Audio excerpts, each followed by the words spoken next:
ready, Susie? Ready. Okay. Regular commission meeting, Wednesday, December 11, 2019, 7 o'clock p.m. Pledge of allegiance, please. I pledge allegiance to the flag of the United States of America and to the republic for which it stands, one nation, under God, indivisible, with liberty and justice for all. Roll call, please. Commissioner Cohen? Here. Commissioner Hill? Here. Clerk Commissioner Jacobs? He is on his way. Okay.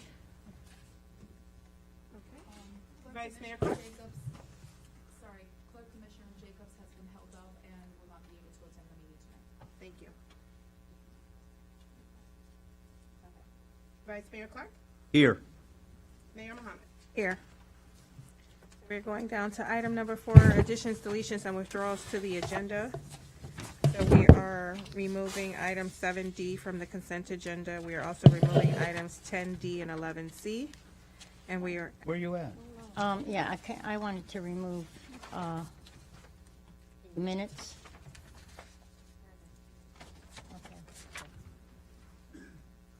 Okay. Off the consent, right? you want to remove it?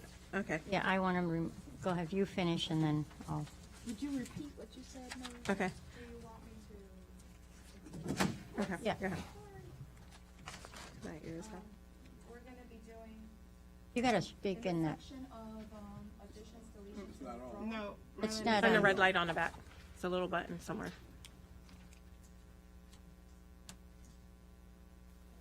I mean, I think it's better if you hold it. Yeah. Let Jeffrey Huh? work I don't with see it. the red light. No, the red light's not going on. No, it's working. It was working. Gloria was talking into it. Jeffrey coming. No. Oh. Hello? Okay. Yes. So what we're doing is under No. number 4. It's not working. I think it's dead. It flashes, the light flashed for a second and then it went away. I'll just speak loud. That's it. How's that? We did it. Okay, so under Dead. number 4, which is additions, deletions, withdrawals to the agenda, we have a couple of items that need to be changed. So if you look at the consent agenda, 7D, which is the removal of the approval of minutes, that item is going to be taken out of the section of consent. Then we're going to go to. Wait, can I item- stop you for a minute so that because I want to remove all that. Yeah, she's removing Correct. all of Okay, that. Are okay, being removed. okay, The good. special, the regular, and the workshops. Okay, Everything okay, Of the entire section. okay, It will be addressed after the consent agenda. okay, Following the consent agenda, you will go ahead and approve those minutes. Or- okay. Or it will be put forth. We're going to do that now, though. No, ma'am, Oh. not at this moment. Not at this moment. Not at this Okay. moment. Then the second item that we have is withdrawals. And we're gonna remove it from item 10D, which is, the 10D is lease of printer for clerk's office. At the present time, we're gonna be taking that off of the agenda. In addition to that, we're also gonna take off 11C, which is consulting contracts. And the last item that is going to be discussed is that through our Public Services Director, we have an item that is going to be 5E, which has been placed on your desks. And the reason why that this is being put forth is because it's an emergency report that he will be providing for you tonight. The last item that will be discussed, which also is not on here, and will go when I make my discussion on new business under 10B, C, and 10B and C will also be the request for a special commission meeting, so that you're all aware of it and we all do it on the dais. And that's, I'm sorry, what numbers again? That the special commission meeting is going to fall under the section that is, let's say, 10B. 10B? It's when we're going to go ahead and talk about changes to the workshop and then a special commission meeting. And we could set it at that time. Under new, is that new businesses? Yes, ma'am. Okay. Number 10 under new Okay, business. B, okay, Okay? okay. September, or December, I mean, I'm sorry, 18? Thank you. Do you have any questions for me? Okay, so now the mayor will go ahead and request a motion to go ahead and amend your agenda. Entertain a motion to amend the agenda as stated. Okay, I'll make a motion that we amend the agenda as stated. And I'll second. Oh, Roll call, please. Okay, so the motion was made by, Vice Mayor Clark. Can you hear me? seconded by, Yeah, 2 seconds. It was a tie. Pick one. Mrs. Cohen. okay. Okay, so Vice Mayor Clark, Yes. Commissioner Cohen, Yes. Commissioner DeVille, Yes. Mayor Muhammad. Yes. So number 5, presentations and proclamations. A pension board actuary report. Everyone had the pension report already presented to them at the pension meeting. At this time, we would like to give direction, and then if there's a resolution needed, have the resolution read at the January meeting, as well as putting the cost on the bills over 500 for the January meeting. Attorney? Michael, are you fine with that? We're going to put, go ahead, Tom. Am I fine with what part? Okay, so it doesn't require a vote because it was something that was budgeted, so it doesn't need a resolution, or it may need a resolution, The pension. Right, I mean, some discussion about that, but at this time, we'd like to give direction to move forward so that if it doesn't need a resolution, they can go ahead and pay. If it does need a resolution, they can pay it. Think we can do that in January, and we'll have it on bills over 500 for January. I can't necessarily advise as to whether or not that's the right procedure. I know that Chris advised Gloria that because this item was not included at the workshop last week, and because unfortunately he was out yesterday and today, and this was kind of brought up last minute, that it just wasn't a good time to do any kind of resolution, and we just needed to review the matter a little further. If you wish to take action outside of that, that's certainly the commission's prerogative, but that was the town attorney's, Chris Ryan's, position. Which is why we're going to do it for January. Yeah, but, right. Yeah, just put it on January. Okay. Okay. B, monthly report, town manager Muse Salters. Okay, it's being copied right now. Can we move on to C and D? Okay. Update, public safety, Chief Coker. I know I saw you.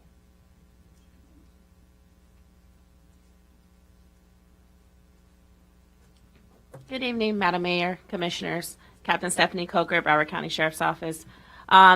This evening, first of all, I want to just tell you all thank you for a wonderful afternoon, or morning, I should say. We had a very nice turnout, nice event, truly appreciate it, and we just want to tell you all thank you. Welcome. We truly appreciate it, and the undersheriff was very happy. She had an opportunity to come back and see everybody, and that meant a lot to her as well. So thank you all. Tomorrow at 2:30, we're going to be at the Peninsula. We're going to have cocoa and cookies with the residents of Peninsula. We would like to invite you all to come over and partake. We're just going to spend some time with them. We've been spending a lot of time over there. And we're also going to have an event in January where we're talking about tax fraud, because it is a season where taxes and fraud and all that good stuff starts occurring. So we're going to also do an educational component for them as well, because they tend to affect the elderly a lot with tax returns. So that's also something else we're going to be doing as well. If you guys are able to come by tomorrow, 2:30, we'll be at Peninsula and having cookies and cocoa with the Sounds popo. Thank you. Okay, you're welcome. Anything for me? No. 2:30. Thank you. No, we thank you very much. Thank you.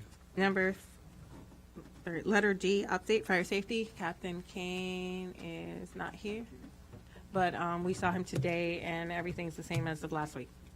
Thank you. E, public safety, public service director. Todd? Todd, what do you have for us? Because I know you just put this out here. I have a couple of things that have come up that need to be addressed. The first one is that over at in front of A&B Recycling, the Code Enforcement Board requested that we remove the debris out of the right-of-way and in front of them, Wait, we're at? in front of where A&B Recycling is, over on 31st Avenue. We have debris? It was left by the tenant behind the A&B Recycling, but it is on the town right-of-way, and it needs to be removed for safety reasons. Now that, we will be charging back to the business owner, but we need to have authorization to spend the $2,000 it's going to cost to Remove it. have everything removed and the site cleaned up. I think we should move forward with that. That's my district. Yes. Madam Mayor? Town attorney, do we need a resolution or can we make a motion? There's nothing in the budget for this item? It's we can do it under the, we have a line item for garbage and trash and that kind of thing. We can do that, but it's going to be reimbursable. Yeah, it's going to be reimbursed. To be honest, I'm not entirely sure the best method to move forward with that. Tim will be here in hopefully about 10 minutes, so I would suggest maybe tabling this subject and bring it back up, and then Tim can let us know the best way to move forward with that. I think so. I don't mean to push it off, just, No. Okay, that's fine. Yeah, the reason I brought it up is because it's over the $1,500. Yeah, so it has to The be approved. 2,000. I mean, either way, I'm sure it's It's not a problem. 2,000 and it's under it's using our existing contract. Okay, and another item that I need to bring up on this same thing is, we got our CDBG annual agreement in today, and it has to be approved and back to them by January 10th. And since we don't have a regular commission meeting scheduled before that, if you guys do the special, I would like to have it added to the special to give time for Ryan and Ryan to review the agreement, and we can still get it in a timely manner. And the other thing that I need to discuss is I've had requests for me to do the tiling in the clerk's office and HR. I estimated it's going to be around $2,500 between the labor and the tile and the materials. I just need an authorization to price it out because of the dollar amount. I need to price it out, and we got to find where we're going to pay for it because it's not a budgeted item. So I'm going to have to look at the budget where I'm going to have to cut something else to pay for this. Well, don't take anything more out of golf carts. We only have a wheel left now as it is. Okay, I mean, We need that for the AC unit. no, not the whole, we'll talk about that That's down the road. let's see. And then the other thing is, I think this is already on there, the master gardener thing that we Oh, yeah, you discussed. want, yeah. We need to go ahead and get authorization for staff to apply for somebody to take the training, that's all. For what And- training is that? Master gardener to. Oh. Okay, so I make a motion that staff is authorized, what kind of to fill out the application, to make application? To make application, yeah, so that one member can become a master gardener. Okay, let me ask the manager. Madam Manager, how do you want that phrased? I just make a simple motion? Okay, I make a motion that we, okay. What is it? Is it budgeted? I think, yeah, we would come out of the community garden, and it's, I think, how much is it, 270? Who's got the numbers? 170? Yeah. Was that number She cor- said $275. 275, If we excuse are me. accepted for the program, it's an application to get accepted, is what this is. And they only take 25 people, and it'll be prestigious. It'll put us in for our orchard, the garden, and all that we do, like today. We'll have someone that'll be recognized as a professional. So I'm going to make that motion that you go out and apply and hopefully get our individual, which would be Miriam Jacobs, or Jake Jocks. How do you pronounce it? Todd, let's go. Miriam Jocks. Okay, Miriam Jocks to be the master gardener. Yes. Okay, and then what I would like is bring it back up for a resolution in January where the commission supports her to do that.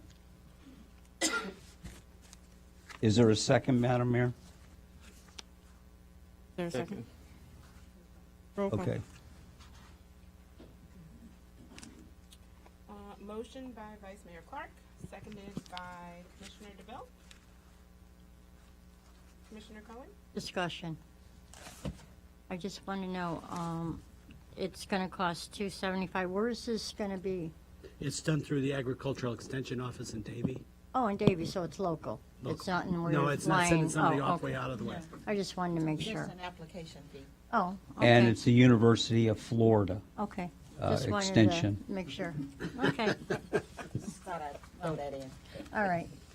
And one more item is that we got notice today that we can apply for reimbursement for. We didn't vote on this yet. You have a motion on the floor. Oh, I'm sorry. Yes. Is there any more? Commissioner Cohen? Yes. Commissioner DeVille? Yes. Vice Mayor Clark? Yes. Mayor Mohammed? Yes. And then we'll have Attorney Ryan, could you prepare a resolution that we support her? Because there's an application, yet there's a lot of people that are applying for this, and there's only going to be 25 people chosen. So When is the class? When is it? I don't know, you'll have to have, Do we have any, can we get backup on this too? It says, yeah, Yeah, I'll give you there a is copy of backup. this. There is? I just got, we just got this today, so I Okay. think it's in it. I didn't see the backup, but, I think it's in the evening. Miriam, you need to come up and explain as much as you can to the commissioners so they know, because we're voting on this right now. We'll get them a copy of it. yeah, that's Get them a fine. copy. Okay, so then the manager said you don't have to. So Mother, may I? Okay, go ahead. Keep going. It's just one. Yeah, Ms. Cohen asked for, Yeah. we'll Thank you. we'll get everybody We'll else a get copy. everybody else a copy. Sounds good, thank you. So now we need a vote? We already did. Voted on it. Voted? Yeah, we already did. Okay. Voted. Okay, It was I'm on sorry. our And discussion. We the voted other on item that I something need else. to bring up and let you know is that, I'm sorry, we got our notice today that the Hurricane Dorian expenses for the preparation, we have finally got our designation for Broward County, and we can do application for the reimbursement. I just need authorization to file a request for, what do they call it, request for public assistance. Okay, and who's that through? That's done through. FEMA? Through FEMA. Okay, so I'll make a motion, and correct me if I'm wrong, Madam Mayor, because I'm just now hearing this, that Todd Larson, the Public Service Director, is authorized with the manager and assistant manager to apply for whatever number or slot or whatever designation you need to recover funds that we expended for Hurricane Dorian. Yes. Yeah, we just got this at 12:27 And you today. got a roll call. Discussion? Okay, roll call. I'm sorry, I didn't hear a second. Commissioner, DeVille. So motion made by Vice Mayor Clark, seconded by Commissioner DeVille. Commissioner Cohen? Yes. Commissioner DeVille? Yes. Clerk Commissioner Jacob, I'm sorry, he's not here. Vice Mayor Clark? Yes. Mayor Mohammed? Yes. Okay, I'm gonna go back to the 2,500 for the clerk's office. What did we spend on the other office for tiles and labor? We spent roughly the same amount. The only difference is this is slightly larger, maybe 20, 30 square feet. It's not much larger. I do want to just put out there that the contractor said that the tiles we got weren't the best quality and that we should kind of go with a different tile. I know we got those tiles at a discount. Right, I understand, and that's fine. We can choose a different style. I don't have a problem with that. So that it's, It may be because a they little were bit more discount, than they were- $1.59. I understand that. yes, so Per that's, I square just want to foot. put it out there. They were cheap. Okay, so, I would like to go ahead and give you the authorization and not to exceed amount. That way you can move forward, find it in the budget and get it done over, Over the next month. yes, versus waiting and coming back for it. Okay. The estimate is for laying the tile is approximately 2,300. Because the other one was a little over 2,000, just a little bit more because it's a little larger. And at the $1.59, it's 1,200. If you want to spend a little bit more on tile than that, I'm going to need 300, 400, 500 more to make the difference in, to get a more expensive tile. So give me a not to exceed 3,000 or somewhere in that range, or 3,500. And then we'll price it out and we'll get multiple prices, but we just need a direction. Okay. Okay, but let me And then just I'll ask a very find someplace to take it from. genuine question. It's not in the budget? You didn't even see this coming? No, it's not in the budget because we hadn't planned on doing any flooring replacements, and I hadn't been in that office in years. Okay, where are we going to get the money? So we need to We're gonna call have up to, our that's the other finance item on the director. next meeting Yeah. where I have to Yeah. find a place and to that's a get good authorization. suggestion. Yeah, look, Harry, can you come up here and maybe let us know where this money's gonna come from?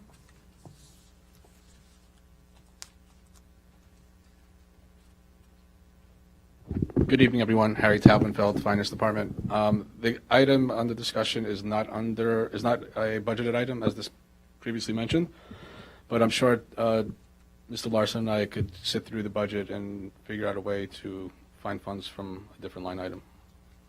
All right, if y'all pay the pension bill early, we have $5,000 split. Yeah, well, Well, that's that's, good you mentioned the pension bill, just so that everybody's aware, just to further add to what Gloria said.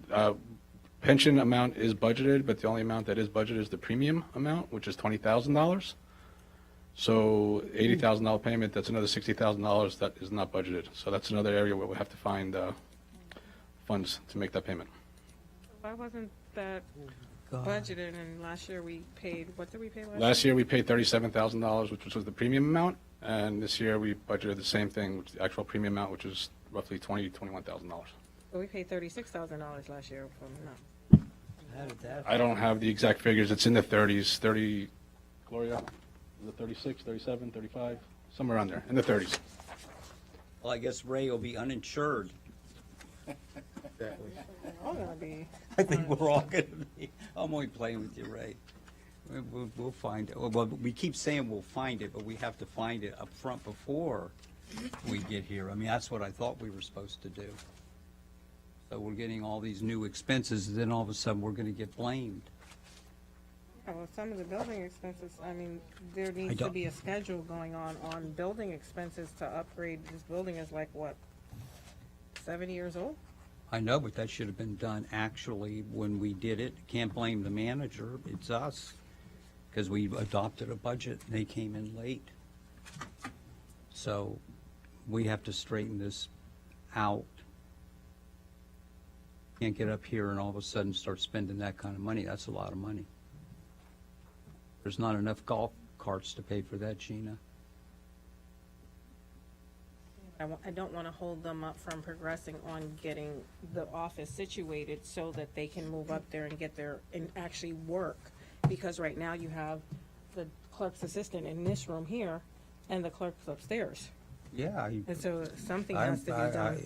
I'm with you. Will you be able to find the money in the budget somewhere? I have to go through it. I mean, there's certain, I'm sure we could probably find it. I mean, decisions will have to be made. I mean, there are a bunch of capital projects, improvements that are in the budget. I mean, if that's something that we want to, we can discuss at a later time and try to figure out if we want to push some of that stuff off into the following year. But there are some capital expenditures that are included in the budget, so that I think we could probably push off to the next year. But that would be dependent on you guys. I can definitely make the recommendation. If you guys want to go with that, we can. And I just want to make a comment, Madam Mayor. The managers have always told me, but we have to be fair, so when you go in there looking, you don't just target one person, it has to go across the board. So it's all fair, so, we have to pay the bills, so we have to make these adjustments, we have no choice. And we don't want the clerk being up there with, what, no tile? There's no tile up there for the clerk? No, there's no tile.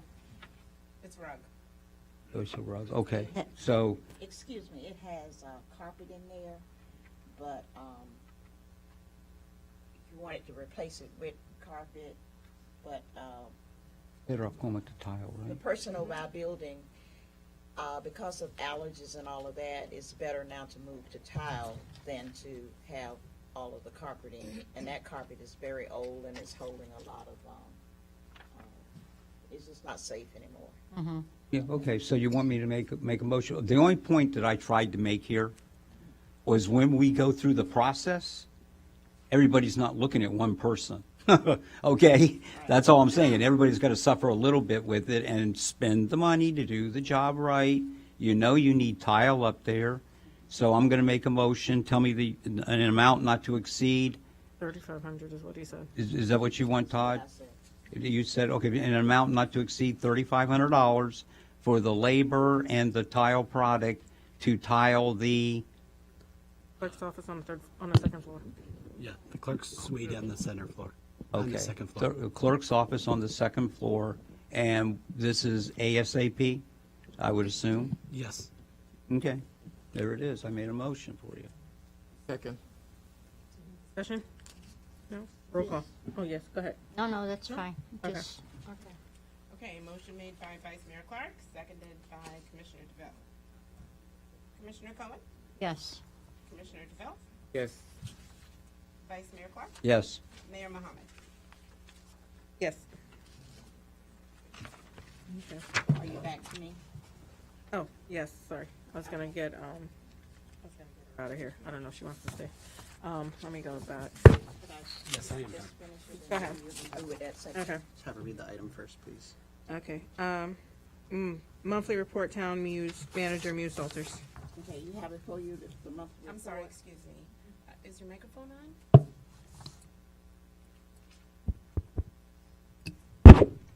It is now. I mean, doesn't it seem like we spend a lot of time with Before you, microphones? Monthly report, according to the ordinance for the town manager, a monthly report is supposed to come. Did not find out about it until the end of November. So you have now before you August, September, and October, and they're not everything that I've done, but it's a summarization. You can read those later, but I like for you to go to goals for the next month, advertise our RFPs, that's on page 3, and complete the audit for 2017-18. We have the audit report in, but there's a lot to get it ready to bring back to you, and I hope you approve that 18th meeting because we are on a tight deadline, and it cannot go forward until you all actually approve it. Can I just stop, because I know how important this is to all of us, and we all know, but I'm just going to be the vocal one. So what is your time frame? For this? Next week Well, with the audit? we will have it finished really tomorrow, but we have to bring it back to you, get it back to the auditor so that they can issue the final letter. We have done our parts with our response, and we should submit that to him tomorrow. And then after that, he will develop a final letter. And once the final letter is, the final report will be done, it will come to it will come back to the commissioners to approve. Once that happens, we have to submit it to the Auditor General. We have to send it to the J-Light Committee. And there are a couple of others. I have to look. We have a sequence of them, so. Okay, so when do you want us? Friday, next Monday? Let's set it now and do it. The 18th. I think it's already been bought out. It's on the 18th? On the We 18th. haven't voted on that yet. You haven't voted on it yet, but I'm praying and hoping you do.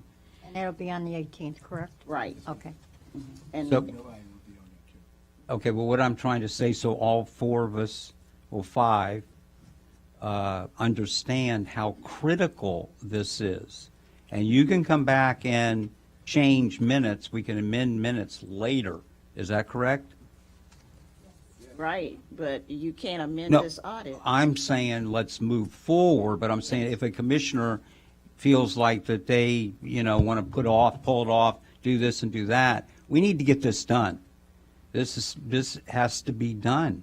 And yet there's a saving where we can bring it back up if somebody has questions later. Okay, Is that true, or is that correct? that's correct. Okay, so I just want to get that out there, that we have to do this work. Uh, Okay, We've been dealing with the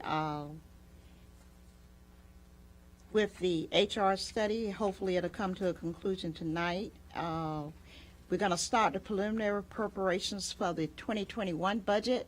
In order to stay on track and to do what we need to do, we should start departmental hearings in January, and we will have forms for all of you because we were behind the 8 ball last year. I came in on August, was given a deadline to get the budget, and we did get it finished 2 weeks in advance. And the first time we gave you a strategic planning budget. So therefore, what we have to do is tweak it. And I just want everybody to know pens and pencils will be taken out, and we're going to really have to cut back on this budget. So just be prepared, and I'm telling you up front. Yep, Okay? that's the way we like it. All righty.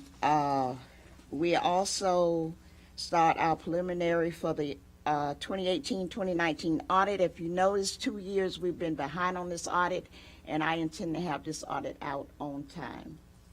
And that's continued upon you approving the RFP tonight. We hope that you approve it so it can get on the streets.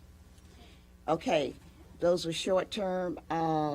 Long-term is to bring, we had wanted to have a retreat to discuss this, but now I have to bring it out. We want to start discussion for bringing fire and police back into Pembroke Park, change the standing reputation of Pembroke Park, to let them know that we are going to start doing everything decent and in order. Bring in businesses that would benefit the residents, like a grocery store, coffee shop, and restaurants, etc. Behind is the last one, is an emergency purchase. I hate to be the bearer of bad news with the end of a good report, but if you look on the back, we said that we would bring up to you costs of the of the AC unit. This has been told to you ever since it was down for 3 days for employees burning up and hot. Right now, we have a Band-Aid fix for the air conditioning unit, and we cannot continue putting a Band-Aid on it. So therefore, on the back is a memo that has been provided to me from the Public Services Department. It tells you the cost of an air compressor, a pump, cleaning and water, and then a replacement for the system is $150,000 to $175,000. And like I said, we've been doing a Band-Aid.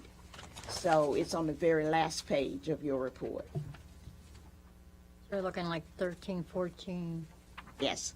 So that's the end of my report. And I do have one other thing that I was going to bring to you. I think I let all the commission know of a serious problem that happened here today. Early this morning, I was alerted that a staff had potentially, allegedly, said that he was going to shoot up Town Hall. With a serious accusation like that, you have to take action, and you have to do something. So it was just by the grace of God, I was with BSO this morning, discussed it with them, and because of new procedures, if something is like that is said, whether it's said lightly or for real, you got to have it investigated. BSO now is in their hands, and they are performing an investigation. I've already thanked them for the young lady that she sent over. Some people have been interviewed already, others will be. And I will say this, there is not a threat. The threat was not made. And so we are getting to the bottom of it, why it happened, and to prevent it from happening again. So I just wanted to bring you up to par to let you know that it has been handled, and anything that comes up, I will handle it. So thank you. And I want to thank you, Ms. Manager, for taking action. Does anyone have any questions of the manager? Oh, good job. Public comments related to agenda items and, okay. I'm not used to seeing it like that. I'm like, what does that mean? Okay. So I want to introduce County Commissioner Barbara Sharif's assistant. Oh, sorry. I said I want to introduce County Commissioner's assistant. My ears are popping. I'm sorry. You don't want to introduce yourself? Huh? But you're here today.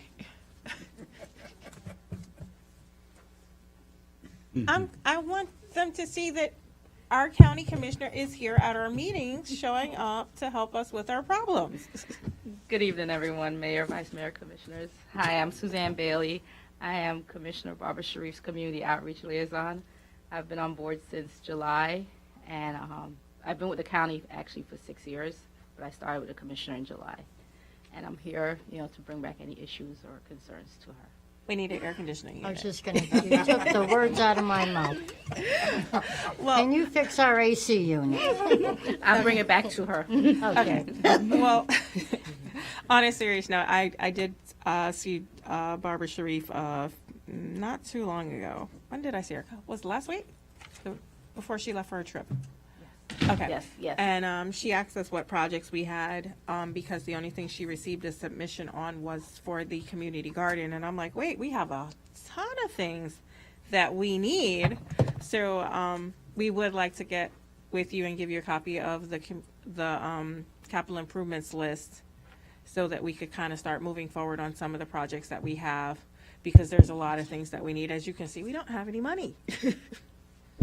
So if the commission doesn't mind giving direction to work with Barbara Sharif with the projects that we do have listed on the capital improvement projects to see if there's any funding that we could possibly get from the county, I would like to move forward in doing that.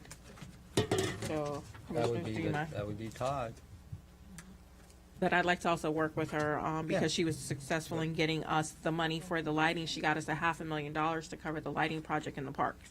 One of the things that I am going to ask for is, which actually I was supposed to bring up during your comments, was the septic to sewer. We had the discussion. So I know that we budget money for the engineering services. So I had asked Harry for a copy of what we spent for the past couple of years, and we'd only been spending $25,000 for engineering services for the past couple of years. But I know that we're budgeting for engineering services, so can we use some of the money from the engineering services to actually cover getting some of the design phases done for the projects, especially like the fact that the governor's looking to go septic to sewer, and so there is funding available, but we have to have the engineering plans drawn, or at least some type of preliminary to present, so that we can get the funding. And I know that was what was instrumental in Barbara Sharif getting us our funding for the lighting, was the fact that we had all the blueprints and everything done from Calvin Giordano. Right. Okay, but let me just comment a little bit about that. The managers and really everybody out here, the HR, and I don't know if you told me this, but as soon as we get our compensation plan, then they're going to go out because it's budgeted to have an in-house engineer, which is what we had, who worked on the lighting project and helped. Giordano did the lighting project. They did it, but he was there to help to answer these little questions that come up from everybody. Is that correct, Todd? Yeah, by having it in-house, it cuts the cost significantly on designs and on the permitting and the construction, because we can do a lot of the work in-house and get the basic information to them so that they can do it more cheaply. So we'll do both. We need to do both, because here's the problem. We have an in for some of the septic to sewer money, but we have to have the engineering in by January. And I don't think we're going to have an engineer in-house by January Right. in We order wouldn't be to able to get have that it done. why done we'll within do that amount of So, time. In-house. Make it a combination. But I am going to just clarify for the record that we've only had it, in my 16 years of being here on this commission, we've only had an in-house engineer for 2 years out of the 16 years that I've been here. And we did get a lot of projects done. So I'm just going to put that on the record just for clarification. And we also had Coonan here, Herb Coonan. Herb Cunin was before I came in. I never actually got a chance to meet him. So and- for the 16 So years do that you I want was to here. defend yourself on that, Todd, and say how important that is to Yeah, you? the in-house engineer is for a lot of things, not just design and that kind of stuff. He's also for construction, observation, construction engineering, used a lot for the building department, because all the new stuff that, like with Seneca's building the new buildings, we do inspections of all the new sewer, the stormwater and stuff, and that's we get reimbursed for all of that, which pays for a good share of that salary. Now, on these design projects, generally the final design of these projects is done by an outside consultant engineer, which we have we have contracts with, and that's done to for the liability reasons. We do it with an outside consultant engineer, and we have that. All we have to do is just price out what we're going to do and bring it back before you. And so I think what, Madam Mayor, is being said is that we need to utilize both and have it all within the constraints of our budget. But both items are budgeted. But if you give direction, maybe I can see if we can't get maybe a section of it, priced out, so we'll know what it's going to cost us. Okay.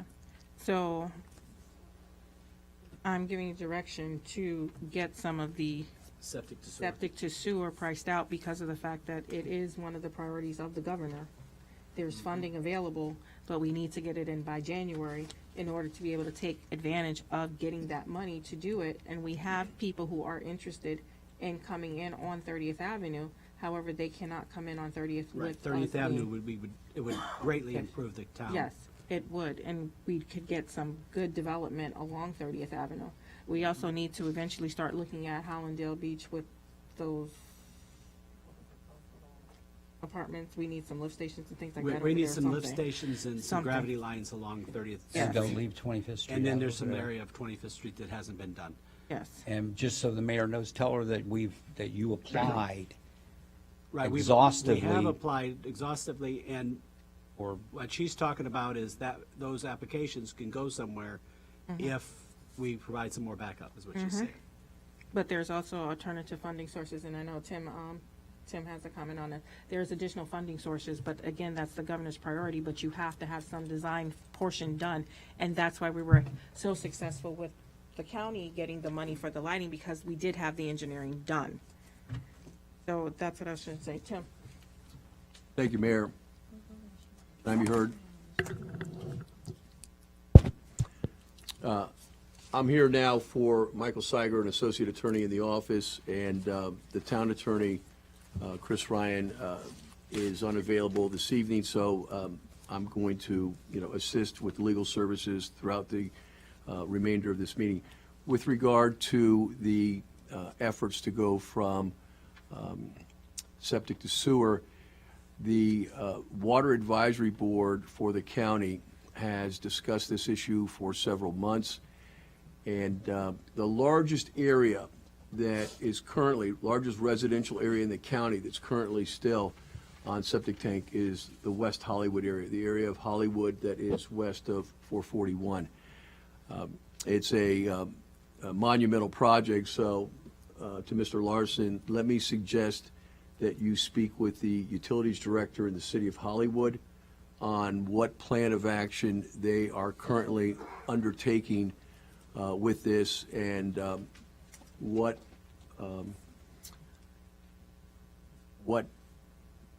county assistance may be available, what state assistance may be available, because as the mayor stated, there is a concerted effort by Governor DeSantis to remove the septic tanks, certainly in the metropolitan areas, but also in the areas where it would affect the water quality around the Everglades. So all of these areas at the north end of Lake Okeechobee are getting special attention for grant funding to assist in this transfer from septic to sewer. So my suggestion is that Pembroke Park has one or two state lobbyists, that those state lobbyists be briefed on what our objective is and what funding may be available. There may be a pot of money that, if you have your engineering in, that you'll be able to go forward without anything else. But there's probably going to be another available funding source that's going to be based upon the unique needs of the community and based upon what the lobbyists may be able to communicate to the legislative leaders. we may be able to access some of that funding. And I think that's what's most important, for the taxpayers and certainly for those who will be affected with this transfer, because ultimately it's the resident that is going to have to pay for, first, to remove the septic tank, and have the sewer connection from the town's sewer line on the town right-of-way into the residential property, or of course into the commercial property. And so there may be some way with persons that are of limited financial needs, limited financial abilities, that it will be able to be paid over a long period of time, 10 years or something like that.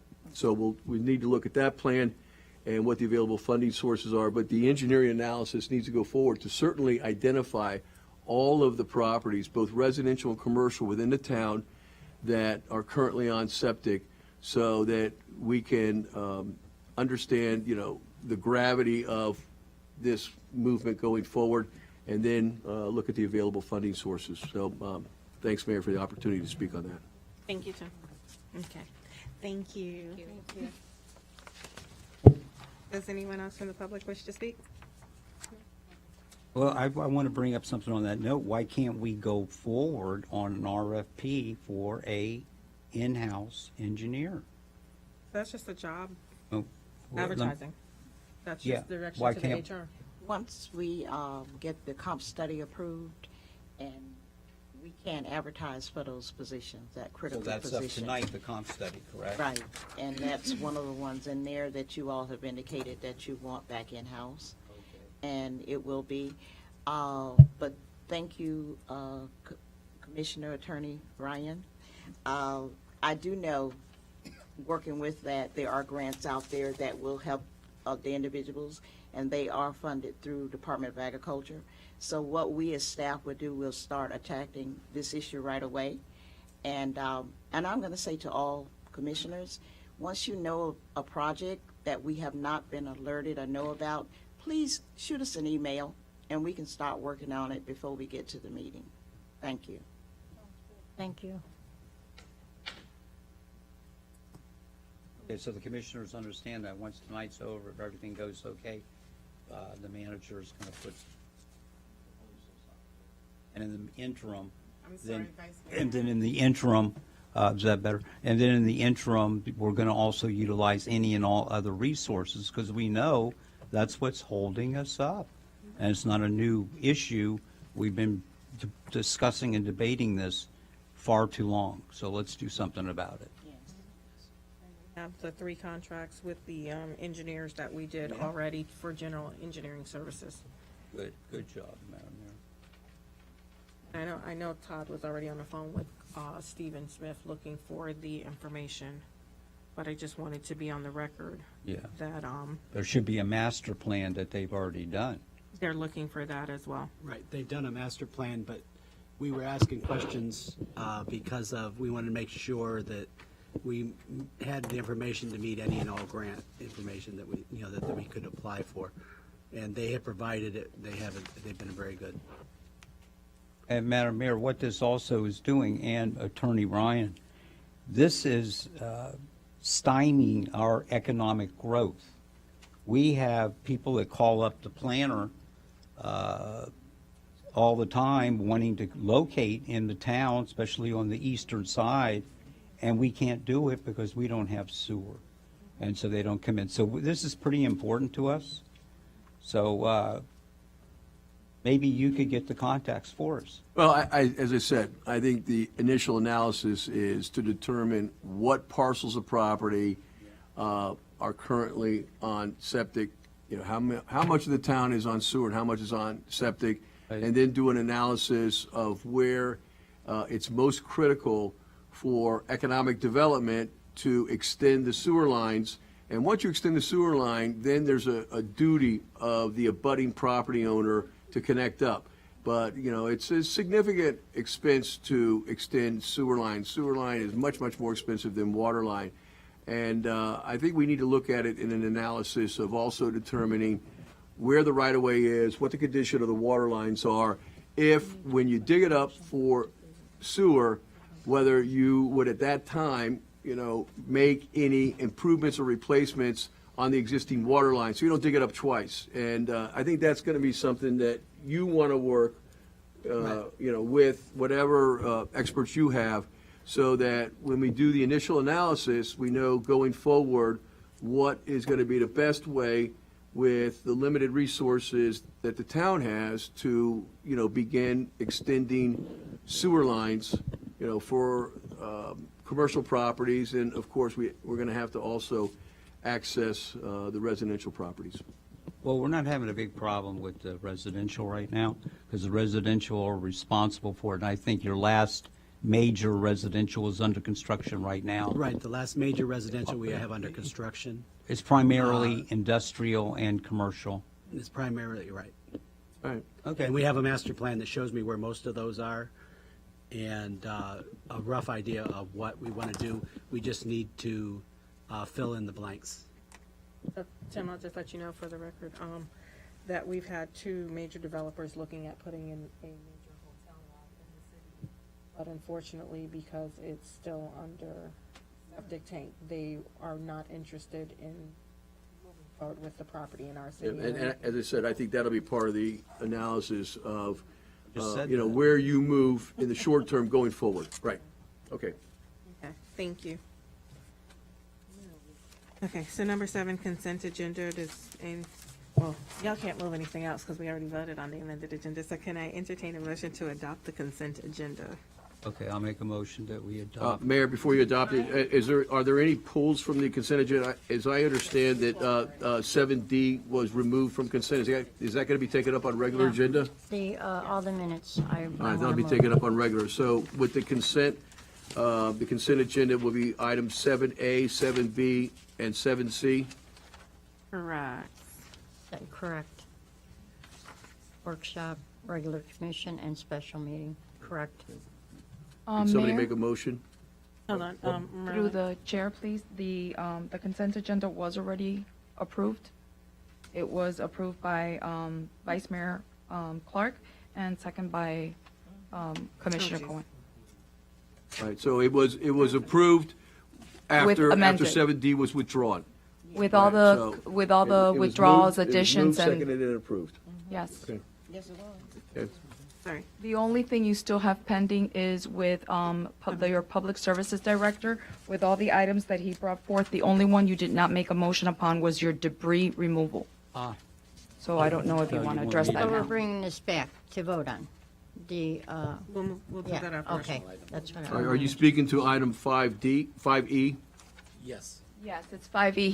He gave a report and he had several items to discuss. It was debris removal, it was the CDBG, it was the tile, and it was the master gardener.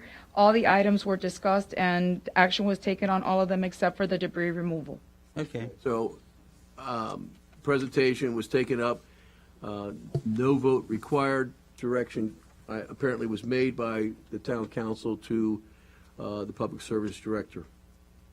Yes, we just have one that the commission needs to still give direction, So which I'm is the debris Are we removal. now moving on to item 8, resolutions? No, we're kind of We're back back, we're on, back on the removal of debris. we're back on 5E. So Ivy. let me make a motion, if I may. They were waiting for Attorney Ryan. Oh, okay. All right, so as I understand on ID. 5E, there is a discussion on the removal of debris from the right-of-way. And I'll make a motion that we authorize Public Service Director Todd Larson to remove such debris in an amount not to exceed, They priced it out at $2,000 so through our contract. 2,000, not to exceed $2,000. And I'll second that motion. Any discussion? No? Roll call. Motion made by Vice Mayor Clark, seconded by Commissioner Cohen. Oh, we put it last meeting. Commissioner Cohen? Yes. Last meeting. Commissioner DeVille? Yes. Vice Mayor Clark? Yes. Mayor Mohammed? Yes. Okay. That cleans that all up? That cleans that up. So now we're gonna go on to 7D, which is the approval of the minutes.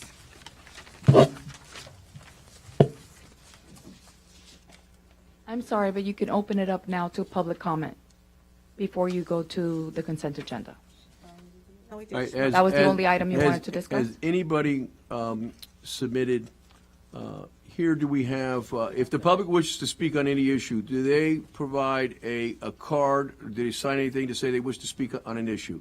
No, not at the present time, but what we did do, we got a sign-in sheet so that we have the individuals that want to speak. Okay, so I think, Mayor, the best way to handle this would be to have members of the public, if any members of the public wish to speak on any of the issues, if you want to identify yourself and the issue you wish to speak on, then we could note that in the record, and when the item comes up for town commission approval, then you will be recognized. So does anybody wish to speak on the issues on the town commission agenda this evening? Yes, ma'am. Yes, I do. What, is there a particular item that you? Yes, there is. Which one? Natasha Jones. Okay, which item would that be? That'll be, what's the number? 12D. 12D. So I'll note public comment. Is anybody else wish to speak on any other issue? Yes, ma'am? That's the final compensation package.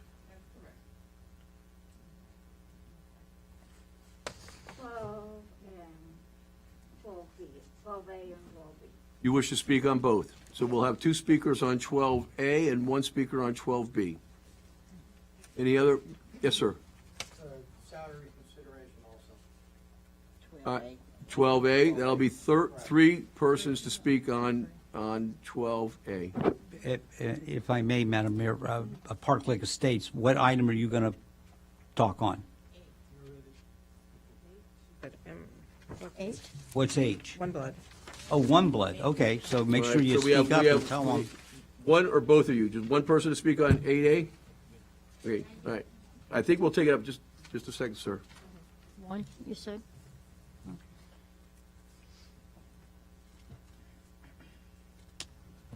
If we're following in numerical order, then we'll take up 8A.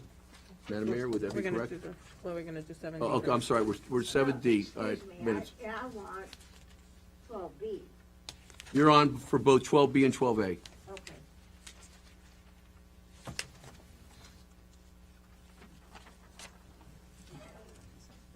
No, you did it No, right. Consent's been passed, we pulled with 7D, approval of the minutes, so it's now, We have to for- vote on the minutes. So now we got to vote on the minutes. all right, Now they on 7D. So I will entertain a motion to approve the minutes with the rights, reserving the rights to amend the minutes. Okay, so I'll make that motion. I'm sorry, Mayor. If there's going to be any amendment of the meeting, excuse me, if there's going to be any amendment of the minutes, it'll have to be done now. The conditional approval wouldn't be appropriate. So if you want to, do you have an idea of which ones you may want to amend? I don't at this time. I know that there was some discussion that they do need to be amended, but because of the constraints of the audit being done and getting the audits in the hands of JLAC for next week, that we needed to approve them. At this time, but I know that there are amendments that will be coming forward. Has any member of the commission identified any particular minutes that would be amended? Well, I just got my copy, so I haven't had a chance to. But I know that yes, please. So I'm sorry, I haven't introduced myself. I am Marlene Martel, and I am the interim deputy town clerk. One of the things that has happened is that we have 35 sets of meetings that are being approved tonight. And because of the amount that need to be approved tonight, what we've done is that the last page of each of those minutes are going to be signed off. And the reason we reserve the right to go ahead and make amendments or make changes is only because with that amount of minutes coming forth, it is virtually impossible to be 100% on those actions. Therefore, that was our best way to get them approved and make sure that we can bring them back to them as we go through them and have extended time to make, any additional amendments. Right, so were you or your office the group that actually drafted these minutes? No. What has happened is through time, we've had different individuals to draft them. And like I said, since we're going back, a year or 2 years back, it's really impossible right now to say affirmative that each one of those minutes have been done correctly. And that's why we're just reserving that right. But moving forward, we can then utilize those minutes for all the information of the auditors that they need. Right, so the minutes could be approved subject to an amendment, but you have amendments that would be technical amendments or Scrivener errors versus substantive amendments. Is it your understanding that the revisions, if any, would be technical? As far as I'm aware of, I don't think it'll be technical. I think it's just going to be maybe name changes or to that extent. We've added to each one of the minutes as much information as possible and have inserted the resolutions as it's presented. There might be a few minor areas that need to be added, but as I've stated, we will bring them back to the commission to make them comfortable with those minutes. And if I may, Madam Mayor, Chris is totally aware of this, sat here when we approved it. We're under a huge constraint, a timeline. And Yeah, so- I'm aware of the audit constraints, so Okay. with that and these circumstances, then I suppose the motion will be to approve the minutes subject to technical and Scrivener revisions of the minutes. Well, you tell us what to say. So you want me to say that? That's a recommended motion, Vice Mayor. Okay, so I'll make a motion that we approve the workshop meetings, special commission meetings, the regular commission meetings, subject to re-review for Scrivener.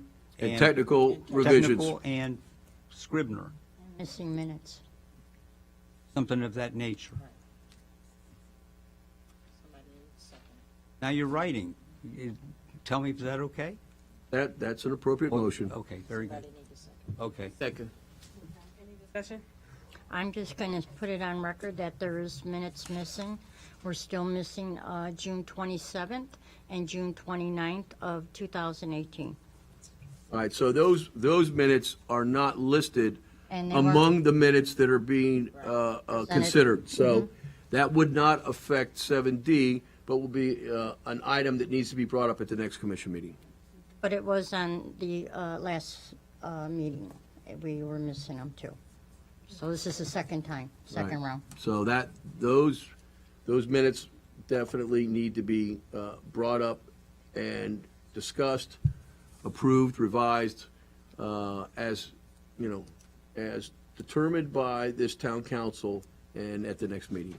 But it's not, as I said, these, Commissioner Cohen, Yes. those meetings that you just mentioned are not on this list of minutes that we're approving Right, this and- evening. And they weren't on the last one, so. Okay, But I wanted it on record, so Right, we're so aware it's- of what's, duly noted. yes. And may I note, there are several to come back to you. Okay.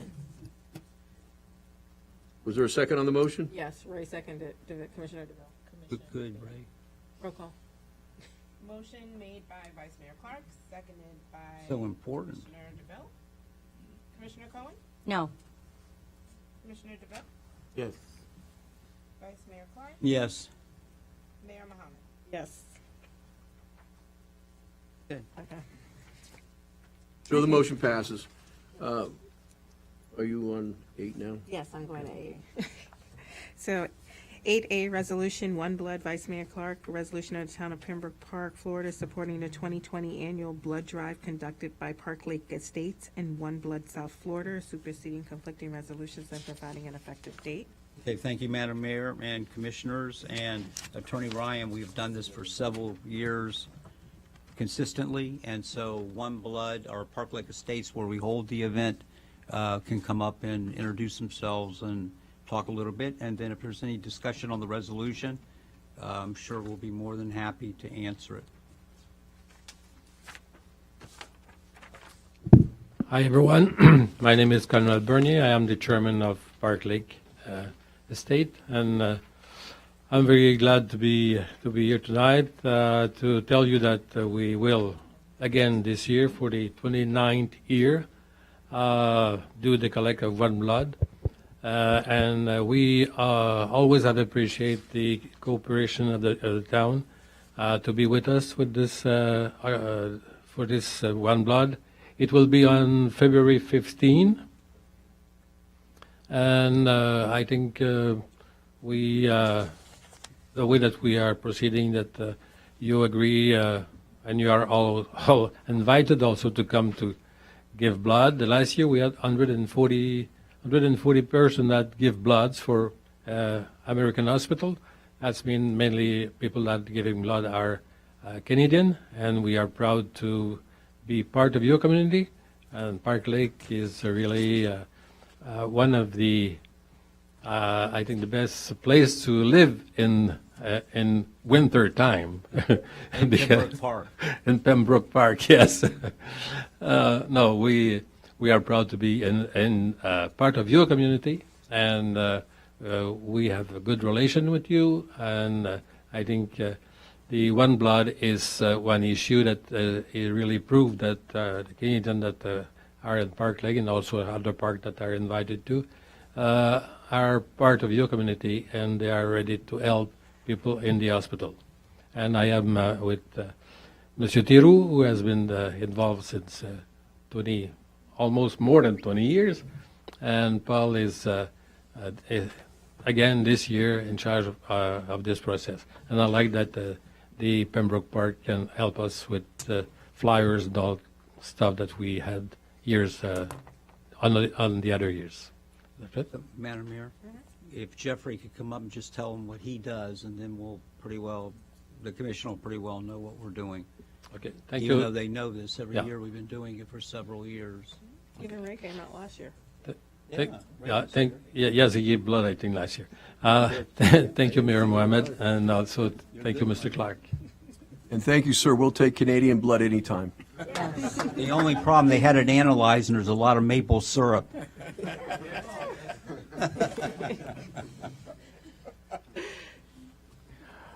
Jeffrey Lewis, Chief Code Enforcement Officer, Community Liaison for Pembroke Park. In regards to One Blood event, what they help and provide is all the flyers and advertisement for the event, and Pembroke Park participates by distributing that to all of our residents. We also have banners, and we also post it onto our social media platforms as well. So that way, anybody that would like to register for One Blood, they can register through oneblood.com and then come out to the event on February 15th. And you're also for a raffle, Madam Mayor, if I may. Also, What are you yes. going to give them? You're going to give them the Public Service Director's truck for a raffle? What are you going to put One out time there? and one time only. No. We put together any Town of Pembroke Park tchotchkes, giveaways that we have available, and we put that in so that way they can have their raffle throughout the event. Have any questions of Jeffrey? Nope. Okay, so then I'll let Tim read the resolution. Fair. There's no equality. Let's finish this, then we'll take a recess. Tim, how is... Resolutions read by title only. A resolution of the Town Commission of the Town of Pembroke Park supporting the 2020 annual blood drive conducted by Park Lake Estates and One Blood South Florida, superseding conflicting resolutions and providing an effective date. Oh, motion to adopt. Roll call. Motion by Vice Mayor Clark, seconded by Commissioner DeVille. Commissioner Cohen? She's in the, She'll show her vote when she returns. Okay. Commissioner DeVille? Yes. Vice Mayor Clark? Yes. Mayor Mohammed? yes. Take a 5-minute recess. I really need to. Yeah. Here, wait, let's get I her know. vote. Get her Okay, her vote, vote and then we'll first, close yeah. it. Okay. Mayor, excuse me, Commissioner Cohen, you want to be shown in the affirmative on 8A on the one blood? Yes. Thank you. Thank you. Thank you. Okay. Okay? And thank you, and have a good evening. Thank you. We'll see you on the 15th. Forgot me. I needed to go. Okay. Yeah, We're gonna take okay. a 5-minute 5 recess. minutes, 5 minutes. 2 minutes. Just Okay, 10 minutes. 10. Oh, you said 5? Okay. Oh, let's not go there. Okay, That's in come case on. I need to bring a newspaper or something.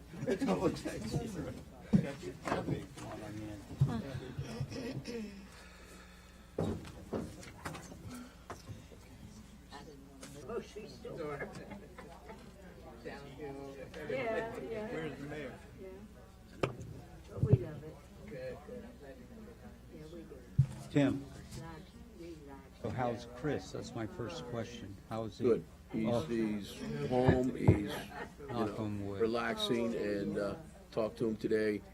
He's feeling very good and very strong. So, yeah, that is the good news. That's real good news. Yeah. So, you always, even though you go in, just a little routine procedure, but you go in, you never know, anything could screw up. But what I told him is the best thing you can do.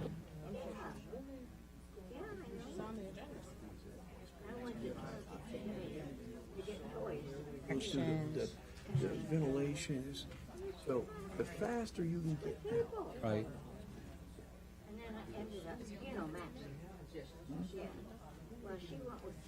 Staph infection. Anyways, getting him out. He's out. He's with a friend today who just got out, and then tomorrow he'll be back at his house. A couple of days recuperating. And I won't say for him, but I'd be surprised if he's not back in the office on Monday. Or tell him that we're all thinking of Yeah, and prayers. you guys are not gonna call him on his cell phone and bug him over the next I couple didn't even days. know he had a cell phone. Does he have one? I thought he had a pager. Yeah. Well, whatever. You don't want to give out his cell. I didn't know he had a cell phone. Did you, Cheetah? No comment. Oh, you have a cell phone. Okay, special. That just told me you have a cell phone. I might be that friend. Well, it's good news, Tim. He's an Emergency important person. contact. Important to us. Yeah, I'm going to turn around the other so we don't have two commissioners. Replace that. Look, I see a commissioner. At least they could do the other way. Get everything else done.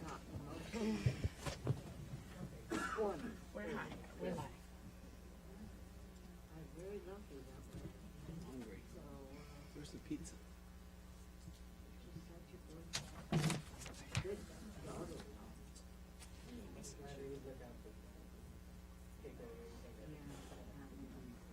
The other one doesn't.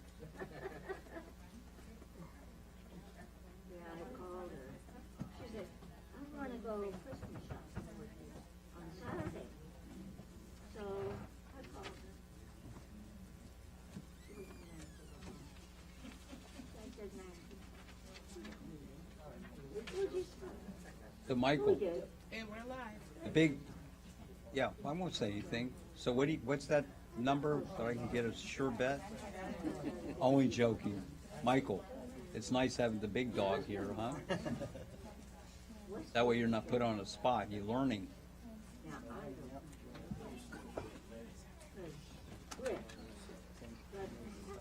I'm really glad Chris is operational good. So important. Wow.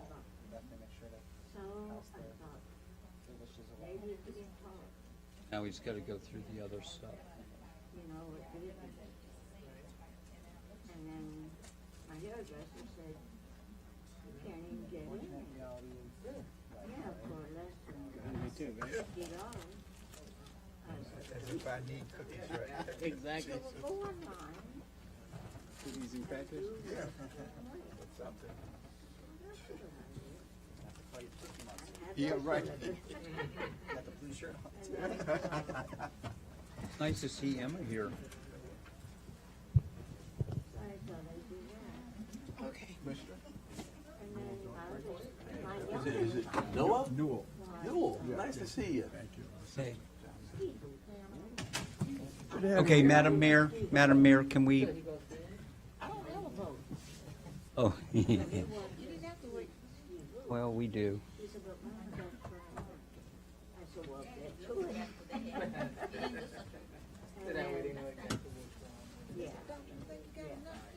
I gotta have something. Where's 9A? Signs and advertising the ordinance. Look at all that paperwork. Okay, let's keep going, so we can get out of here by 10. Oh, it's open 9:30. Yeah, let's go to 9:30. Let's shoot for it, Mayor. Okay. We're on 9A. Okay. Yep. Michael Miller, come on down.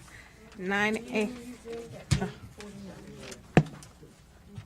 Signs and advertising. Signs and advertising, an ordinance of the Town Commission of the Town of Pembroke Park, Florida, relating to Chapter 1, amending Section 21-19, prohibited signs, amending Section 21-20, permanent signs, providing for inclusion in the Code of Ordinances, providing for severability, and superseding conflicting ordinances and resolutions, and providing an effective date.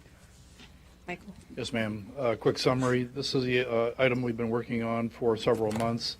Mr. Miller, identify yourself for the record. Michael Miller, consultant town planner. This is an item that we started discussing over the summer. We had the rebranding of some gas stations within our community to Moyle, I think it was called, and there were some variances requested, some of which involved lighting on the canopy surface over the fuel pumps.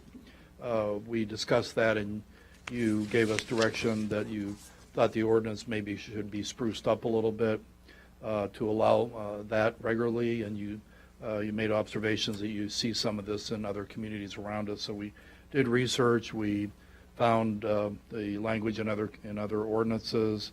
We tailored it, and this ordinance will provide language in our sign code now that allows some lighting on the perimeter of canopies. So pretty straightforward, pretty narrow in focus. There are some future sign updates that we need to do to address some court type of issues with the Gilbert case, but that'll be a bigger picture thing. This is more narrow. So we're recommending that you adopt this on second reading. I have a question. Something came to mind. Now, are we talking about the lights in a window? No, we already have regulations that regulate, language in the sign code that regulates lighting in the windows. This is for a canopy surface Okay, that's what I on the thought fuel pump. yes, that's what I thought I heard. Yeah. Well, commissioners, to stay in tune, if you go to Miramar or you go to Hallandale, they have the lights. You need to just drive through there one time and you'll see, I know the mayor, they have the lights, and so why are we should have, I thought we were broadening it a little bit more than that. This is a pro-business type of thing, yes. Mm-hmm. So they're going to, if this passes, then they'll be able to put their lights up Yes. without Yes. intervention from Jeffrey. Okay. Yeah? Is there a motion to approve? Yeah. Need to open it to the Oh, public. yeah. Meeting's open up to the public. Any member of the public wish to speak on item 9A? Seeing none, public hearing is closed. Is there a motion? Motion to adopt. I'll second.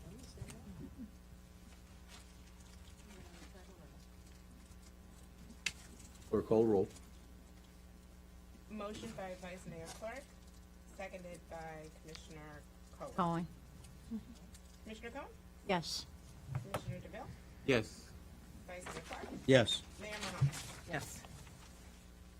Number 9B, flood prevention and protection, an ordinance of the Town of Town Commissioner of the Town of Pembroke Park, Florida, relating to Chapter 10 flood prevention and protection, amending Section 10-75 definitions and scope, amending Section 10-80 design and construction of building structures and facilities exempt from Florida Building Code, amending Section 10-99 general elevation requirements, amending Section 10-100 elevation requirements for existing manufactured homes and subdivisions, providing for inclusion in the Code of Ordinances, providing for severability, superseding conflicting ordinances and resolutions, and providing an effective date.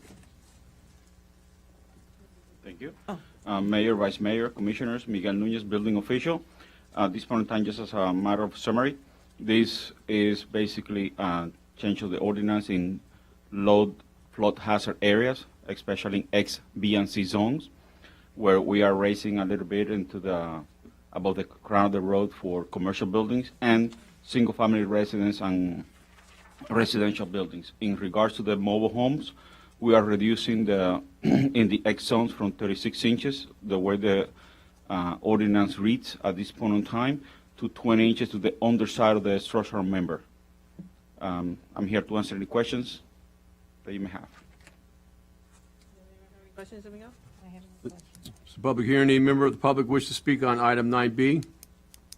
Seeing none, public hearing is closed. Comes back to the board. Commission.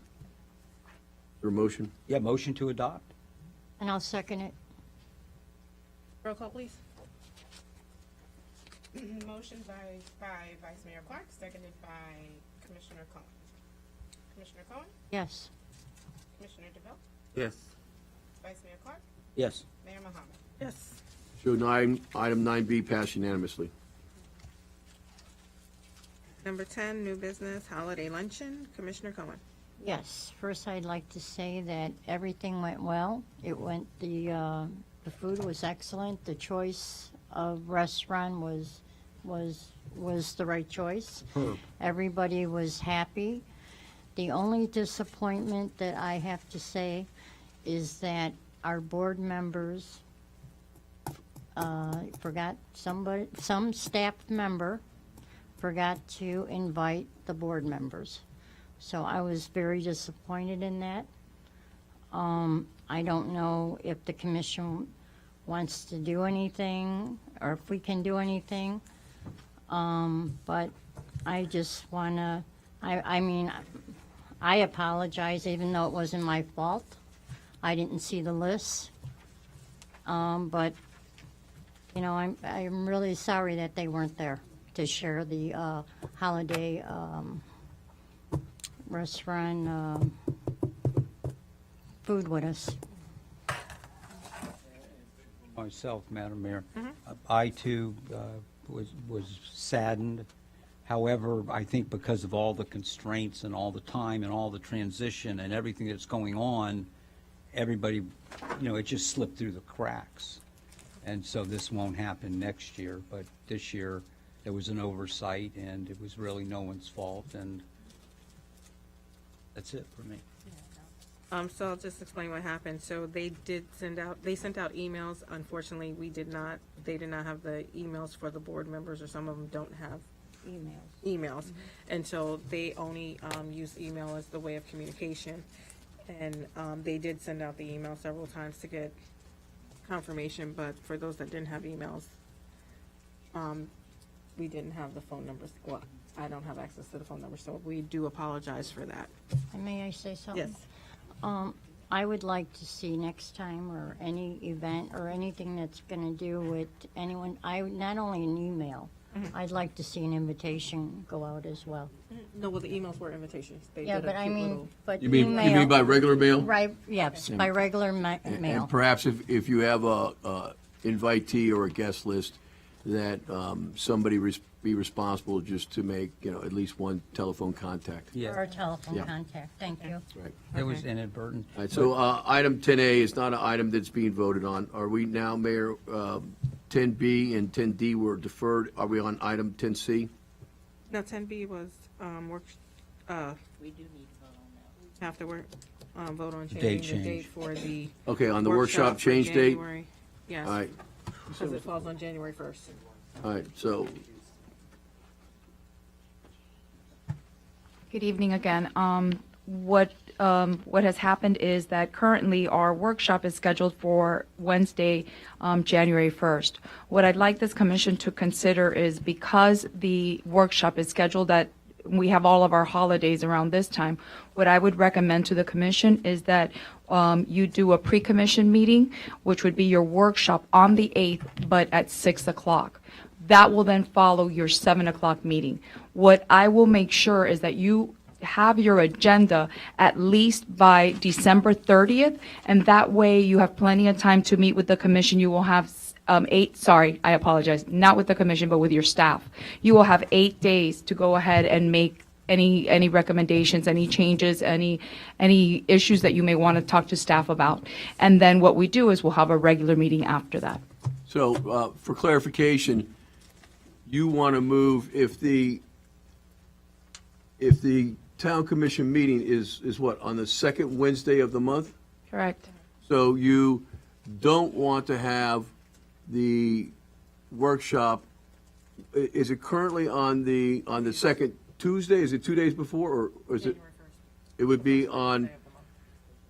It's the first week, it's the first Wednesday Okay, of the so month.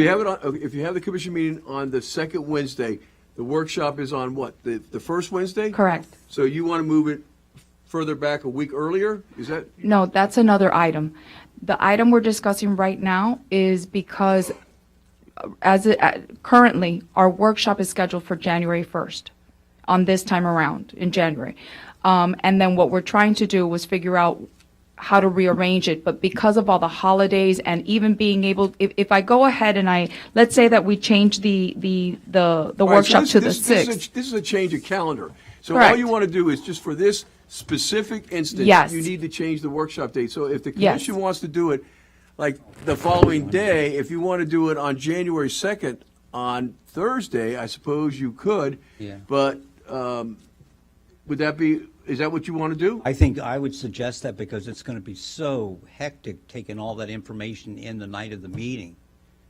Well, the reason why I was recommending it is because, again, we do have individuals that may not be present because it is the 2nd. If we move it to the 8th, it still gives us sufficient time. And instead of us working it through a meeting, we'll be able to work with each other. And then we can bring it forth on the 8th. And it would be a pre-commission meeting. And that's not uncommon. That's a common practice. Yeah, I think a pre-commission meeting is frequently done by city commissions. But, I mean, if a workshop is for this board is a substantive discussion of the issues, maybe you want to have that, in this particular instance, and this is just one change of calendar, do you want to do it on a Friday? Or do you want to, because if you do it on the Monday, then you're not able to determine what you want to have within the statutory notice for publication of your commission agenda. So I think Friday would be the last day. Otherwise, you would have to push it back before January 1st. And, a lot of people are on holiday from December 20th forward. So I would say if you don't want to do it on January 2nd, let me just suggest that perhaps you want to do it on Friday, January 3rd. But that would seem to be the last time. And I know what you're talking about, but I think that a pre-commission meeting before the commission meeting, which is basically obviously open to the public, is not the same thing as a workshop. I mean, I don't know that it's. Well, no, I use that term, but it still would be the workshop. Yeah, Madam Mayor. It would still be the workshop, and then the reason why I'm recommending it is because if we have the workshop on the 3rd, then I have to advertise by that Wednesday, which is the 1st. Then if I go ahead and have it on the 2nd, which you're saying on Thursday the 2nd, I only have 1 day to work on any changes to the agenda, because I have to have the agenda out by the 3rd. So, and then the meeting is on the 8th. So what I'm recommending is to utilize, rather than utilizing a workshop, going ahead and working with each of the commissioners, trying to get our agenda set. So if there are any questions, it could be talked about at the workshop. That's what I'm trying to do. Because the way it's scheduled now, it makes it very difficult to be able to get the notices out and get everything going, because the basis of that workshop is to work with the agenda. So that's why I'm trying to work it in this manner. So let me just ask for the town commission. So this meeting that you have set for the second Tuesday, and that is January 8th. January 8th, do you already have a draft or a conceptual agenda for January 8th? No, not at this time. When will you have that? Well, we have a special commission meeting that they're looking to set for December 18th. I would say it would be after that date, and what I'm hoping to have a conceptual agenda, a draft agenda by December 30th.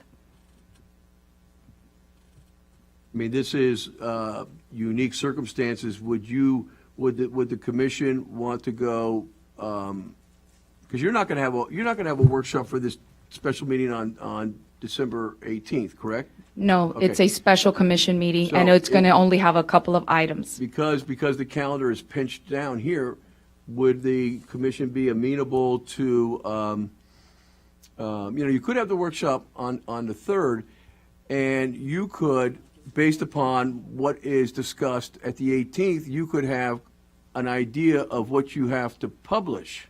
No, the 18th is a completely separate meeting. I was going to recommend to completely just cancel the workshop on the 1st. That was my first recommendation, only because it doesn't help the situation, which is why there's a resolution put forth to actually change all workshops to the fourth Wednesday of the month. Right, and that's why. And that's a good idea. Yeah, And I it understand is. that, but the idea that you say you have these constraints on publication, if you cancel the workshop altogether, what is the advantage versus having the workshop on the 3rd? You have to do the publication before the 3rd anyways. The advantage of going ahead and canceling the meeting is that we can work with the staff, and since the meeting is on the 8th, we have all that time to actually work with staff. While if we schedule a meeting on the 2nd or the 3rd, then we're having to rearrange the entire agenda. So this way, I get the agenda by the 30th, I make a decision on having it put together, and everyone has at least 8 days to talk to staff. Motion to approve. Is there a second? So that means there'll be no workshop There'll be no before the We'll just have the one January commission 8th meeting on meeting. it. We'll just have a commission. No workshop. We'll just have a commission meeting on the 8th, And then I no can hear workshop. certain people, or all of us will be saying, where's the backup? I didn't see anything. But you I don't have all that understand to- No, it. you're going to need to get the backup That's what in she's advance. saying. She'll have If the- I may approach, please understand, I am making every effort possible, and today is proof, because you have received an agenda that has every single backup, and you have resolutions that are not being read on the dais. You have your backup resolutions, and that's what I will be doing moving forward. And you will have everything for that meeting. Otherwise, the items will be removed. I've made that very clear to staff. I've made that very clear to everyone going forward, that every single resolution will be on this agenda. So that's my goal, to keep going forward.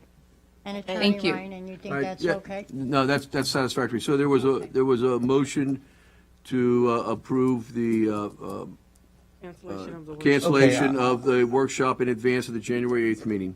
I'll second that. Is everybody fine? Well, let's have discussion. Does anybody want to discuss it? I think it's fine, and we'll have our backup and give us plenty of time to gather everything. Is that okay, Madam Manager? Sure. I am so happy about this because we have been trying to push ever since I got here to have all things on the agenda and not have impromptu items brought in the day of. So I am thrilled, delighted.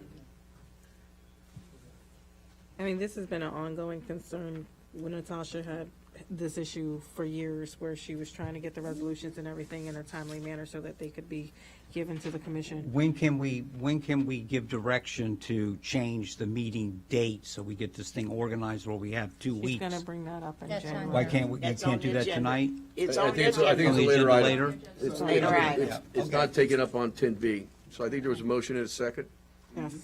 Roll call. Okay, so there was a motion, but I'm I sorry. second it. Vice Mayor. Ms. Cohen's. And I made the motion. Okay. Commissioner Cohen? Yes. Commissioner DeVille? Yes. Vice Mayor Clark? Yes. Mayor Mohammed? Yes. Numbers, letter 10C. approval of decorum statement. Yeah, okay. So who is that by? Okay, so again, this is for information and just so that you have it. At the very end of of your agenda, I've added to it a decorum statement. And what that is used for is basically to make sure that if anybody comes up to the dais and behaves in a manner that is inappropriate, that person can be asked to leave the chambers.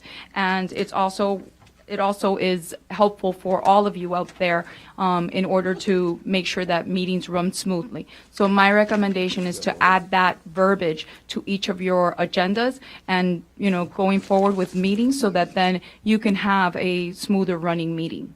Yeah, Again, this is an item that you don't have to vote on. We can bring it in January. I wanted you to take the time just to read it, be comfortable with it. If you are comfortable with it and want to vote on it, that is the will of the commission, and that's fine. But more than anything, I wanted you to, first read it. The Florida statutes authorize the town commission to have a level of decorum that, is balanced against the rights of any member of the public to speak on an item. But this decorum statement is consistent with what is authorized under Florida statute. Okay. The only comment I have is I like this. The only comment I have, if something is set up here, Attorney Ryan, and then we want to, how do we have an opportunity to rebut it? Let's say somebody makes a statement up here amongst commissioners. Do we wait till the next meeting? Yeah, this particular statement of decorum is addressed to the public. The manner in which the town commissioners, conduct the discussions among this collective body is not what is being addressed in this statement. Okay, I'm glad you clarified that. Okay. So I don't have any problems with this. No, I don't. Mr. Attorney, do you need it? Would you need to provide a resolution? No. Or- Okay. No. It's been stated that the format and the language is acceptable. Okay. The other item that I also had was just for, just to get direction. Would it be possible is the commission available for a special commission meeting on December 18th, please? I am. Are you on item 10B? 10D?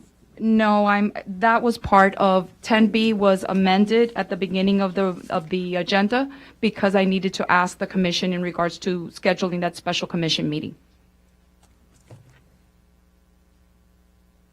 I was just utilizing that spot to be able to ask them at that moment. Sorry. Well, So what was your query? The commission has been already notified or has been approached with finding out if they're available on December 18th for a special commission meeting. I am, yes. at what time? I believe it's scheduled for 6, 6:30, whatever the commission. the preference of the commission. Commissioner DeVille, is that fine with you? Okay. Okay, so it's 6 Then o'clock? 6.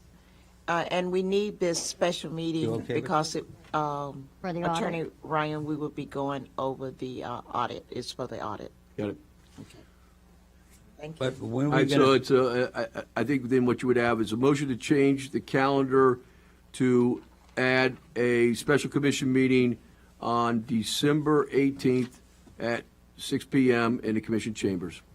Okay, so I'll make a motion that we change the calendar and we add a special commission meeting to and happen upon December 18th, 2019 at approximately 6 p.m. And I'll second. Was it 6, 6:30, or 7? Because 6. what time can you get here? 6 is fine. Okay, just want to make sure. Okay, that's fine. Yep, we're good. Okay, roll call. Motion by Vice Mayor Clark, seconded by Commissioner Cohen. Commissioner Cohen? Yes. Commissioner DeVille? Yes. Vice Mayor Clark? Yes. Mayor Mohammed? Yes. And then my other question is, since this does not pertain to us up here, the decorum, can we have next month a statement like this, Attorney Ryan and Yes, and I mean, Michael going Seeger? forward, it's going to be on all of the agendas. Yeah, but I'm saying for commissioners. For the commissioners. Oh, yeah, well, that'll have to be taken up separately because the parameters of that is something that will need to be reviewed. And Yeah. I think it will require some input of what the concerns are of the town commissioners. And, generally among the collective body, that type of discussion is controlled under Robert's Rules of Order by the chair of the body. So I can give you some direction on that and can cite certain sections of Robert's Rules of Order. So that's probably the way that we should work within those parameters. So why don't we bring that up on another meeting? Yep, and then bring it up on the next meeting. And I guess we just adopt the Robert rules. I know we've said it. Robert Rules of Orders are already adopted. Okay, so then we're covered. And Yeah, so it may just be an informational item to discuss what, with respect to decorum, are the specific sections of Robert's Rules of Order as a reminder to the elected officials. So you okay with that, Madam Mayor? Well, we've been having the discussion of adopting something, so maybe we need to go forward with the civility resolution. Okay, so And that's what I was going to state. Many of the towns, counties, they have a civility statement that the commissioners are that they go by. So that would be very good. Mm-hmm. So well, the commission agrees direct. Why don't we, direct. we'll get your input on that Okay. to the town manager, and working with the legal department, we'll come up with something. Okay, thank you. And we'll bring it back. Where are Thank we you, at now? Marlene. Yep. Old business number 11A, the 2019 health fair bills. We have two bills that weren't paid the last time around. They were pulled, so I just wanted to provide the information so that we can get those vendors paid. So these were the bills, and then here is a copy. Okay, so you have, this is a copy of what we paid per year. So as you can see, in 2015, we paid Cox Media $952. Okay. So in 2015, we paid Cox Media Cox Media $952, Sun Sentinel $535, and we also paid $2,000 to the firefighters for food preparation. In 2016, we paid Sun Sentinel $525. I don't see, somewhere in the stack, you can go through it, but you can find Cox Media as well in here, because I think at that time Cox Media charged us $1,300, and I see it's inadvertently left off. So if you want, you guys can go through the bills here, which are all here from the health fairs for the previous years, to show you that we have been paying for advertising as well as for food preparation. The last 3 years my mother cooked. Unfortunately, my mother is 76 years old and is no longer able to cook for the 500 residents of the town that attend the health fair. Let me pass this out so that But everyone has a Madam copy. Mayor, can I just stop for a minute? Yes. Okay, but I think this item was discussed. It wasn't If- paid. Okay, but that's another issue, but the gist of this whole thing is to improve and fine-tune the system, the procedure. So Harry was instructed, and I thought he'd have it tonight. He was going to write a memo and outline, like you have been doing verbally, so that the commission can adopt a policy. And basically what they're saying is anything over $1,500 has to have a commission approval. Anything $500 or more has to be on the expense list. That was Plus. Cohen. Okay, and then Harry is suggesting, yeah, we're not questioning that.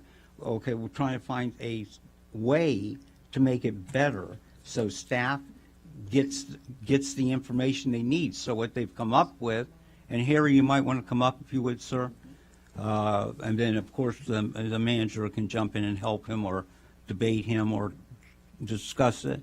So what then he said was 1,000, let me just finish it all out so we can get on the same page, because the mayor was not here, and we discussed this thoroughly. When And did you discuss this last week? Yeah. I thought it was pulled last week. It was pulled, but the gist of why this is all coming up is to correct, or not correct, fine-tune. Excuse me, Vice Yeah, Mayor. let Yeah. him The correct that. item itself was not discussed because the mayor had pulled it to bring it back, to bring all the bills. Yeah. What was discussed is the process or the procedure for issuing purchase orders Right. and making sure we follow the right procedure in the town. And that's what I'm So telling her we did and not filling her in. discuss the item itself right, because the okay. mayor had wanted to have it pulled. And since she was not at the meeting, we pulled it again because she wanted to bring all the bills back to you. Yeah, and that's fine, but what I'm trying to share with her is that Harry has suggested that he needs to know these things before they happen. And if we don't correct it, so I'm sharing with her just information that this is being worked on, and then you can do the issue any way that you Right, decide to do it. Madam Mayor, I think we have two different issues here. So Yeah. first is Yeah, the okay. approval of two of the services that were provided, that have already been provided. So I think it may be difficult to say, well, I don't want to pay this, because there was a kind of a general approval of the Health Fair Festival community event. But my suggestion would be, going forward, is that if any town commissioner wants to promote a community event, that they would work with staff and submit a budget, so that when it's approved, the budget is approved at the same time and everybody knows what they're doing, rather than have a general statement, well, nothing more than 1,500 or this or that. It should be what is going to be done, how much it'll cost. If it's approved, then you just go forward. Is that kind of where you were on this? That is correct, sir. And so what I'm trying to get out of him, if I may, Madam Mayor, is I'm trying to get him to establish it, put it in writing, so we can adopt it and move on. She can deal with her issues, whatever is outstanding. What I'm trying to do is, I heard complaints. So as I heard the complaints, I went to the manager, I went to the finance and budget director, and now we finally have come up with something, but I need for him to put it in writing, or the manager put it in writing and give it back to us where we can approve it. So the next event, like One Blood, we do it right, or do it not Okay, right, see, a because you're different making way. a statement saying like what's right, like No, it was yeah. done wrong. No, I'm not Okay, saying and, that. and that's what I'm trying to clarify, because of the fact that it Okay. seems like there was some questions, and I'm trying to give you the history of what has occurred over the past 5 years as we've been doing the events, that everything was well within the range, everything was still within the under $1,500, everything was priced out with 3 to 5 quotes for all of these items. So that's why I'm like, for me, I'm confused, because I followed the process of spending everything, every category that we've always spent, kept it under, did competitive quotes for every item. Some items got paid, some items didn't get paid, and it's unfair to the vendors. One of the vendors is here, but it's unfair because they have not been paid for the services that were rendered. And the issue that I have is everything was still under the $1,500 that did not require commission approval. And that's what So I'm that's saying. that's why I want to be clear and state on the record, because there seems to be this confusion that something was done wrong. I don't So think that's that was why, the case. and that's why I'm stating that advertising has always cost us around $1,500. Couple of years, advertising actually cost us more, and that's why we switched advertising mediums. These advertisings, we've always done Cox Media, we've always done Sun Sentinel, we've always done Miramar Television. As far as the food was concerned, we started out having the food prepared by a company. We brought it back where my mother was doing the cooking. She was not charging us anything. And this year, however, she's 76 years old. She had pneumonia. She was unable to. So in order to provide the services that we always provide, I had to find a company. We found several quotes. We actually even had conversation with the assistant manager and got quotes from even places that he recommended, and we went with the lowest quote, which was $1,400, which is still below the $1,500 that does not need commission approval. So what I would like to see right now happen is that we approve the purchase to issue the checks for those two vendors, understand that. which are still both under $1,500 and are in line with everything that has been done for the previous years, which is why I brought out the bills to show that this is still in line for the past 5 years, and that nothing has changed, and that they were still within the procedure. Excuse me, Madam Okay. Mayor, if you don't mind. The reason we're here tonight is because you pulled these and asked to bring them back. And I was about to call you when I called you that day, because these services have been rendered. and finance want to pay the bills. But because they were not paid, because you pull the items to bring them back. So what we need tonight to move this forward is to move that you're okay now and that we pay these vendors. Okay, That's what we need. Let me clarify for that. I didn't pull these items off of the bills over 500. Georgina questioned those bills, and they were pulled because she wanted backup and additional information. These bills were presented with the rest of the bills. All the other bills and checks were cut. The gentleman from the television station came here to pick up his check, and he was told he could not get his check. I had signed his check, and somebody else had signed the checks, and they were told they could not pick up their checks. They came in to pick up their checks. Because you asked us to hold I all did the not ask- bills until, so can we respectfully? We're gonna, move it no, I tonight do, to because the pay vendors are here, and I the don't want to vendors. sit here and be Right. blamed for not Yeah, cutting you're not- their checks or not issuing their checks because of the fact that they were here to pick up their checks. I did not pull these checks. I was told after they came to pick up their checks, they could not get their checks.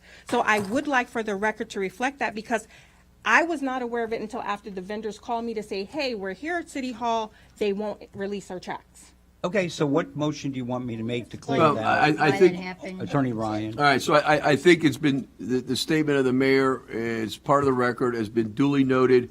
As the town manager states, the limited scope of this approval now is to authorize the payment of those two bills, both being under $1,500, for services already rendered. And I think Mine was the separate. action going forward Yeah. would be, in the future, that there be, and this will be discussed, that there be a budget with line item of a total budget and the expenses, and then the town commission can have kind of, a discussion and determine, obviously, the preliminary analysis is that this is a matter that is beneficial to the public and to the town of Pembroke Park.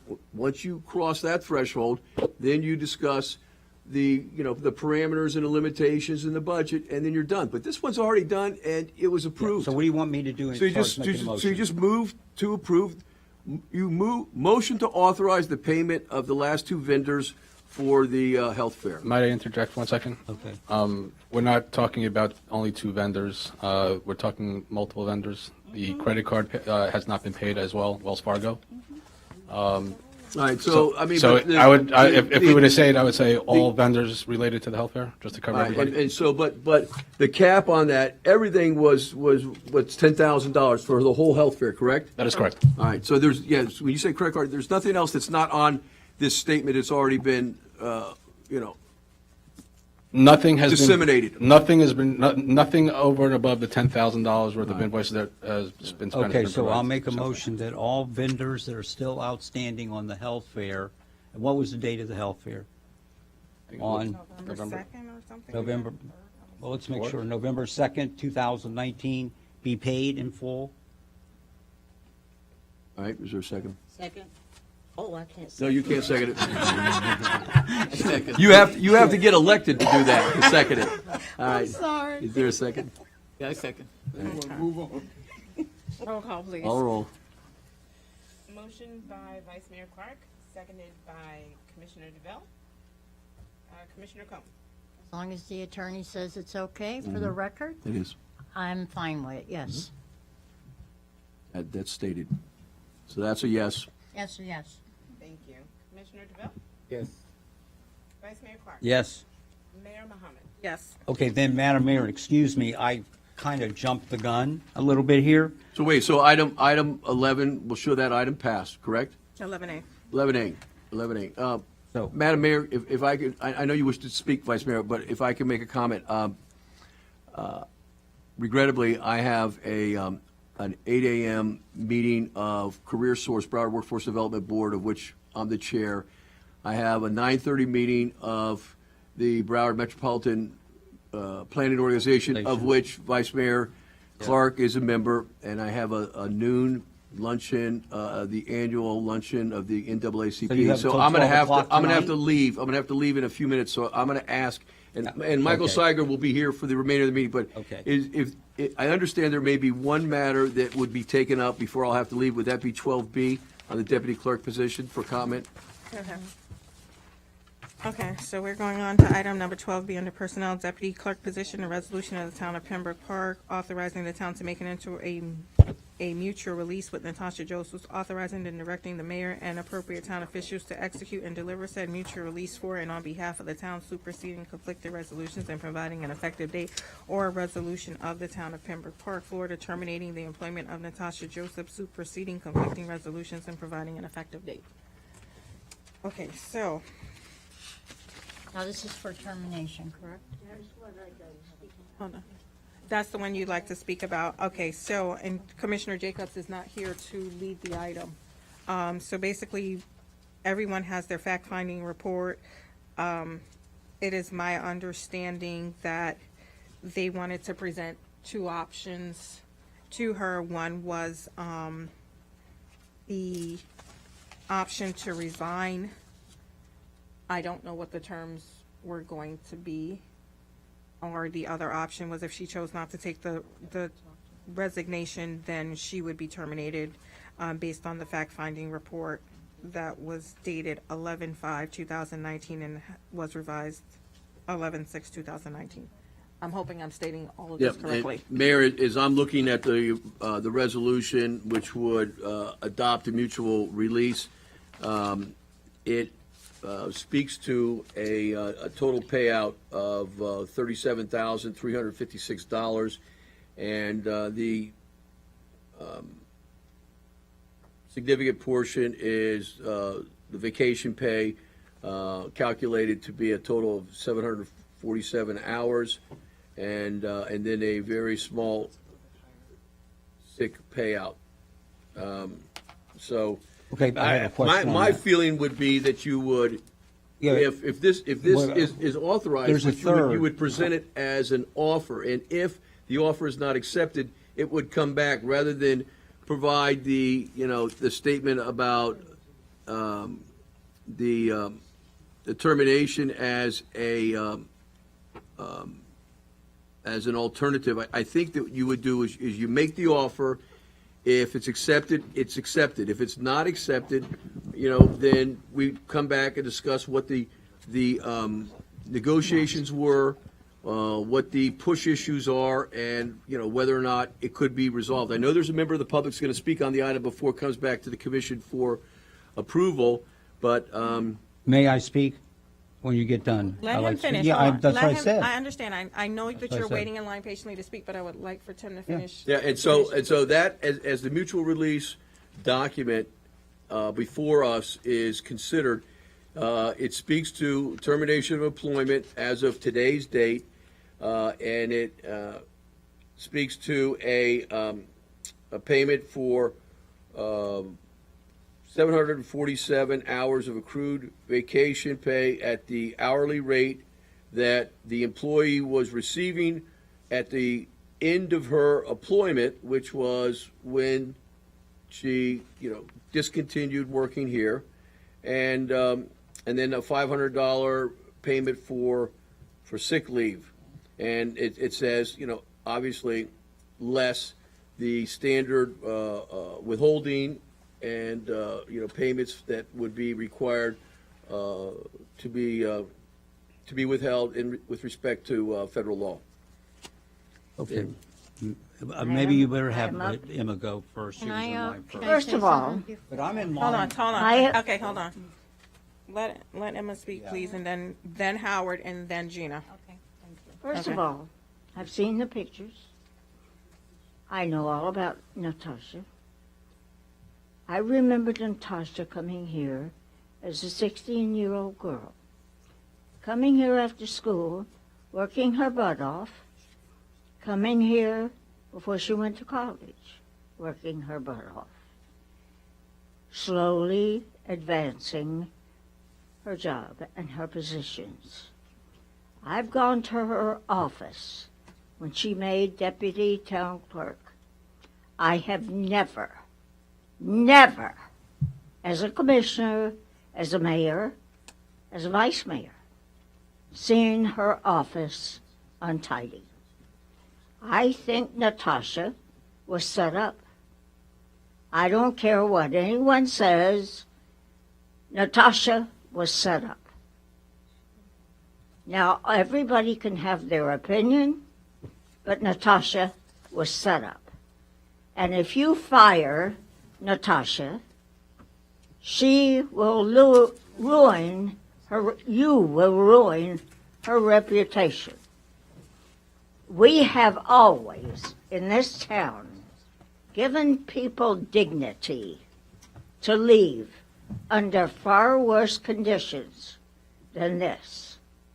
We've given them dignity, not to fire them, when the circumstances have been far worse than this.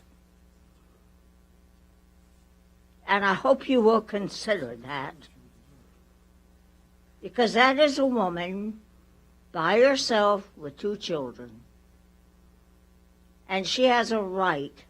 And another thing I heard was you're going to give her that she cannot come back and fire you? Well, sue you? Well, I've been in touch with the NAACP. They said you cannot do that, or they will be down your throat. Thank you very much.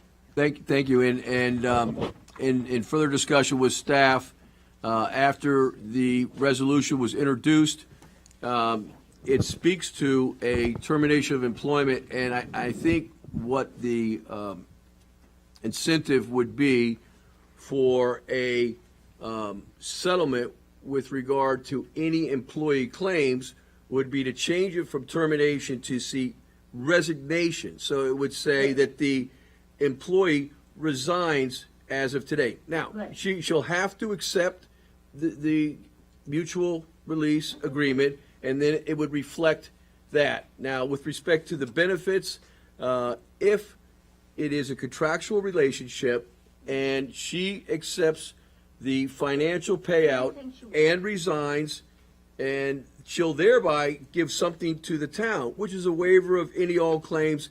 She may have valid claims, she may not have valid claims. That's the reason why it would be a settlement, is both sides may have very different positions, but this is the resolution. Have a All right, so chance to sue if she wants.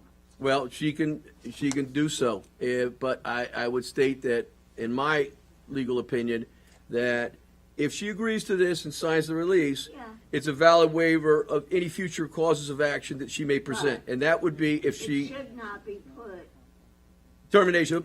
And what I'm going to suggest to the commission is that we do a modification to reflect that it would be that in the mutual release and the recital, it will say that that employee Joseph chooses to resign as of today's date.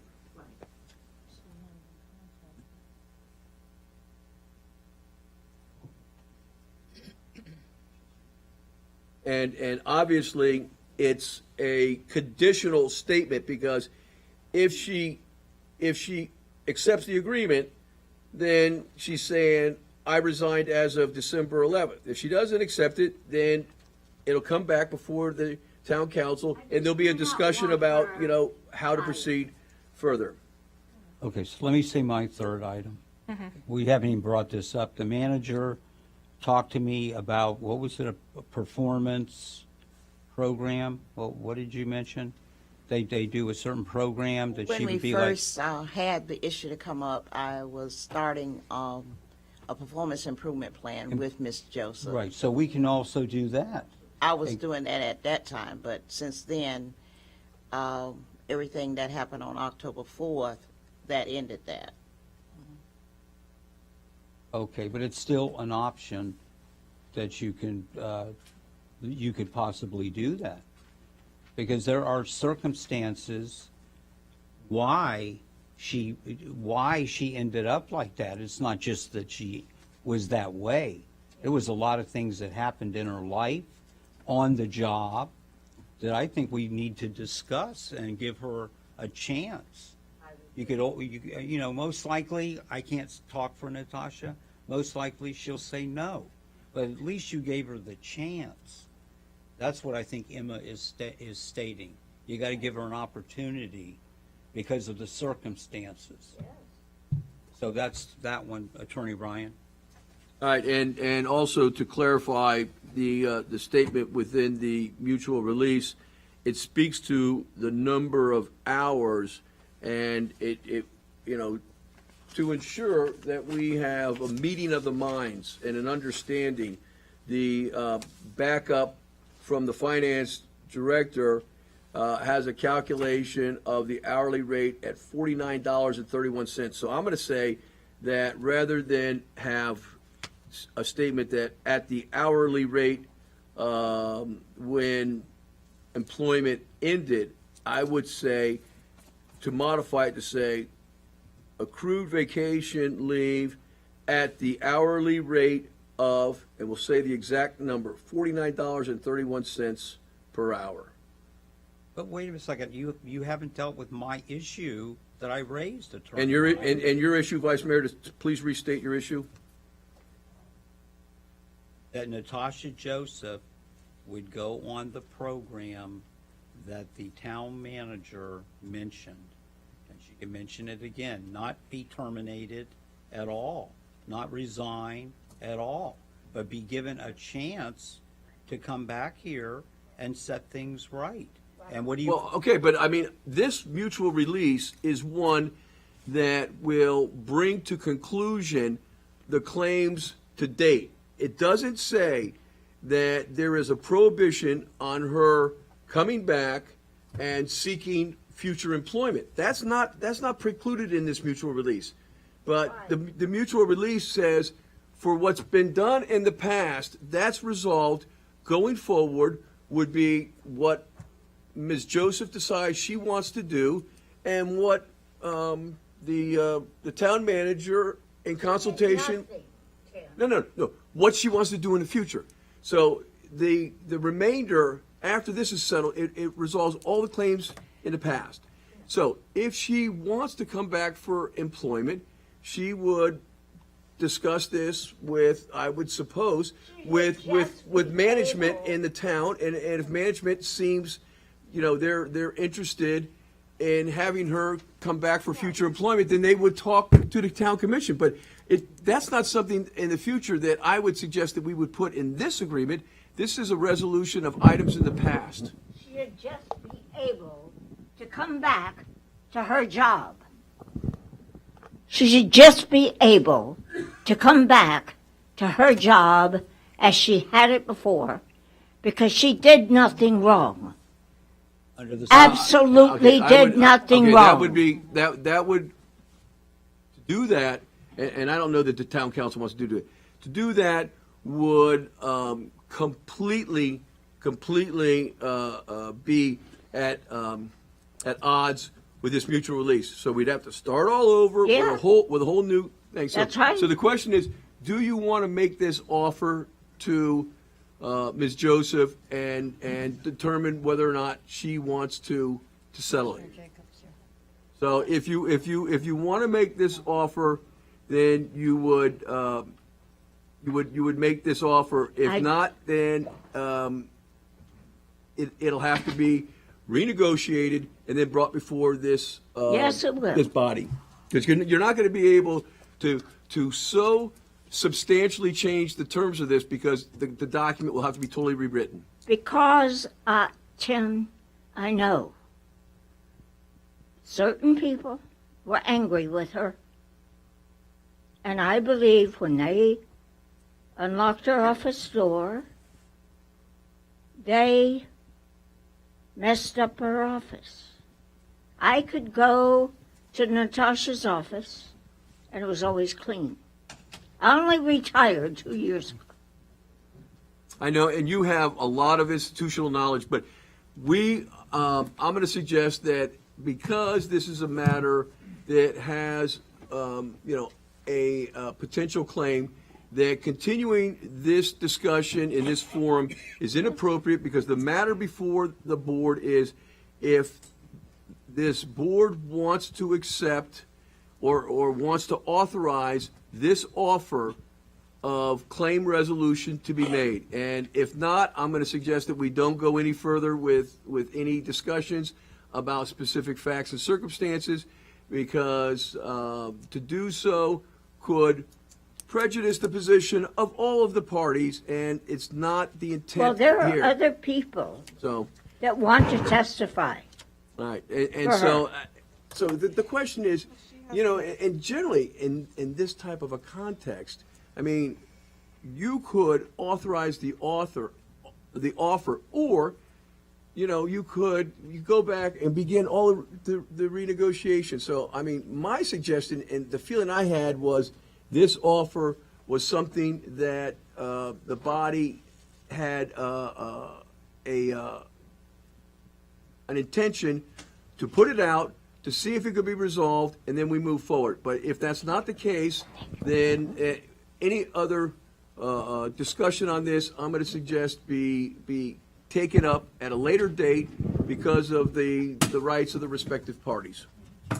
We have a timeline here because of the fact that the suspension was for 90 days. So we have to kind of either make a decision. I know that All right. Georgina Okay. wanted to All right, address just the to bring I've been watching. okay, just to bring you up on this. So this item, and this is actually the last item I'm going to be here because I've got a bunch of things I have to do tomorrow morning, is a proposal to make an offer to Ms. Joseph that she will resign effective today, and that it will not be a termination of employment, it'll be a resignation, that she will be paid 747 hours at the hourly rate of $49.31 per hour and $500 for sick pay.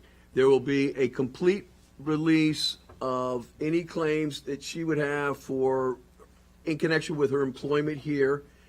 And then the question became, could Ms. Joseph come back and ask to work in some capacity for the town in the future? I said that this offer does not preclude her from making an application or an inquiry for employment in the future. This just resolves everything in the past, and then, you know, she starts back at, you know, on first base, and just, if she wants to work here, she'll ask. Okay, let me ask you another question based on what I said. Hold on, I'm sorry, hold on. Gina had. It's not going to guarantee a position because she's waiving her rights to the position. What's next? So Okay, you need well, to then give her then the she'll say no, opportunity. but Ms. Schoaf, you're not negotiating for her. You are a private citizen, and you have your position. Yes, you are, and it's going to be up to Ms. Joseph, upon consultation with her counsel, to decide whether she wants whatever she wants to do. She does. If she doesn't want to do something, she's not going to do it. But this is just an offer. I think you're very wrong, Jim. The only thing I wanted to say was the vacation pay. Because I remember, I want to say it was last year, that, and I think it was Natasha who had a staff meeting. I don't know if you were at the staff meeting, but I remember at a commission meeting that I thought we had a cap that anything above 400 hours, nobody would be paid. That they had to use their vacation pay. Okay, So can you explain that? I don't know if we did a resolution, but I kind of vaguely remember We that. have a- I might, okay.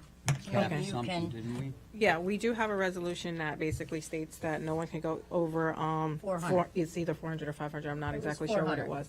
Okay, however, with the settlement agreement, because of the fact that she had accrued the 747, we were using it as an incentive. Okay. Right. So what you would be doing is, in connection with this settlement proposal, you would be, you know, waiving the restriction within that prior resolution of the town commission. And that is, by the statement of the number of hours, that's clear that it's got the level of specificity that it's going to be 747 hours. And if there is a resolution that employees cannot exceed 400 hours of accrued vacation pay, then that resolution and that policy will remain, subject only to if this board wanted to waive it. You're waiving it in this case. It is not in any way, shape, or form to be interpreted as a waiver for all the employees. It is only in connection with an offer for a settlement of a doubtful and disputed claim. And I'm also going to just state that, in addition to that, state statute only allows us to give up to 6 weeks of Sick leave? no, not sick leave. It's the, like, if we severance, yes, we can only do up to 6 Okay. weeks of severance. Yeah, but the severance is, this is not severance, this Yeah. is a But she's- recognition yeah. of other benefits. But she's Yeah. already entitled to her 400 hours, so this is just to kind of, the cushioning for the settlement agreement. Okay, just wanted to put it out there Yeah. and make sure. And so, if I may, Madam Mayor? Mm-hmm. Attorney Ryan, so what, she would be entitled to certain things no matter what, correct? Her rights will be determined by this document, so if you choose, I'm saying if she if you did- choose to agree to this offer for settlement, that I would also ask that you delegate to the town attorney's office to make changes as necessary to this document to present the offer and consistent with what was stated as to the amount of the payout, the number of hours times the hourly rate, and the $500 for the sick pay. And that with regard to making changes on the document to present it to now make it consistent, because we moved from termination to resignation, that the town attorney be authorized to make changes to the release agreement that will be consistent with the discussion here this evening. Okay, but again, you have to answer my question. If she just walked out the door and didn't sign any waiver or any agreement document, wouldn't she be entitled to a certain amount of benefits when she walks out the door? So she would. So much pay, so much established. So what I would like to know is what over is she actually being offered? That would require, okay, but that would require an analysis by the finance department. I think the mayor has an understanding of what those benefits would be. However, the circumstances by which there was separation of employment, again, I'm not comfortable getting into the details because this is a disputed claim, and to continue to make discussions about benefits in connection with a separation from employment that may have other ancillary issues involved, it's not appropriate or in the best interest of this town. I think that either we defer this issue, or if you authorize the presentation of this offer, it may be settled, it may not. But we cannot continue to go on making factual statements that could be injurious to the best interest of the town. So, again, I'm going to ask that you give direction to the town attorney. Do you want this offer as been stated? Do you want it to be presented to Ms. Joseph and give her and whatever counsel she has 20 days to consider it and approve it? And if she doesn't approve it, then it's withdrawn after 20 days. We'll bring it back and we'll go back to discussion. So Write in that order, down. Attorney Ryan, in order, I have to ask the questions, Yeah. please. I'm gonna sit here But and- I'm not, But wait a minute, again, let I'm me going to just- ask you, let me- Vice Mayor, let me- not to get into the facts. If you have a question of policy, but please, let's not get into the I facts. won't. I wanted to make a statement. So should we have what you would call a shade meeting to discuss this? If the offer is not accepted, then we can look at the parameters of what is authorized in a shade meeting, and we can come back, and I will give you an opinion on that. Yeah, and I agree with you not to go over the detail, but then can we have a shade meeting where we don't? If this like in a lawsuit? offer is not accepted, I will come back and provide a statement of process and procedure going forward with respect to this claim. So I'm looking for a yes or a no on this offer. I just have a couple things I'd like to add, seeing how I was the one who is overseeing this entire situation here. When it comes to this, the things we have Yolanda's report here. She is currently on paid administrative leave. Yolanda tried to schedule appointments with her, and she was not available. This is during normal business hours. Okay, again, now I can't get into the facts. I don't want to do any of that. I'm stating a statement. Okay.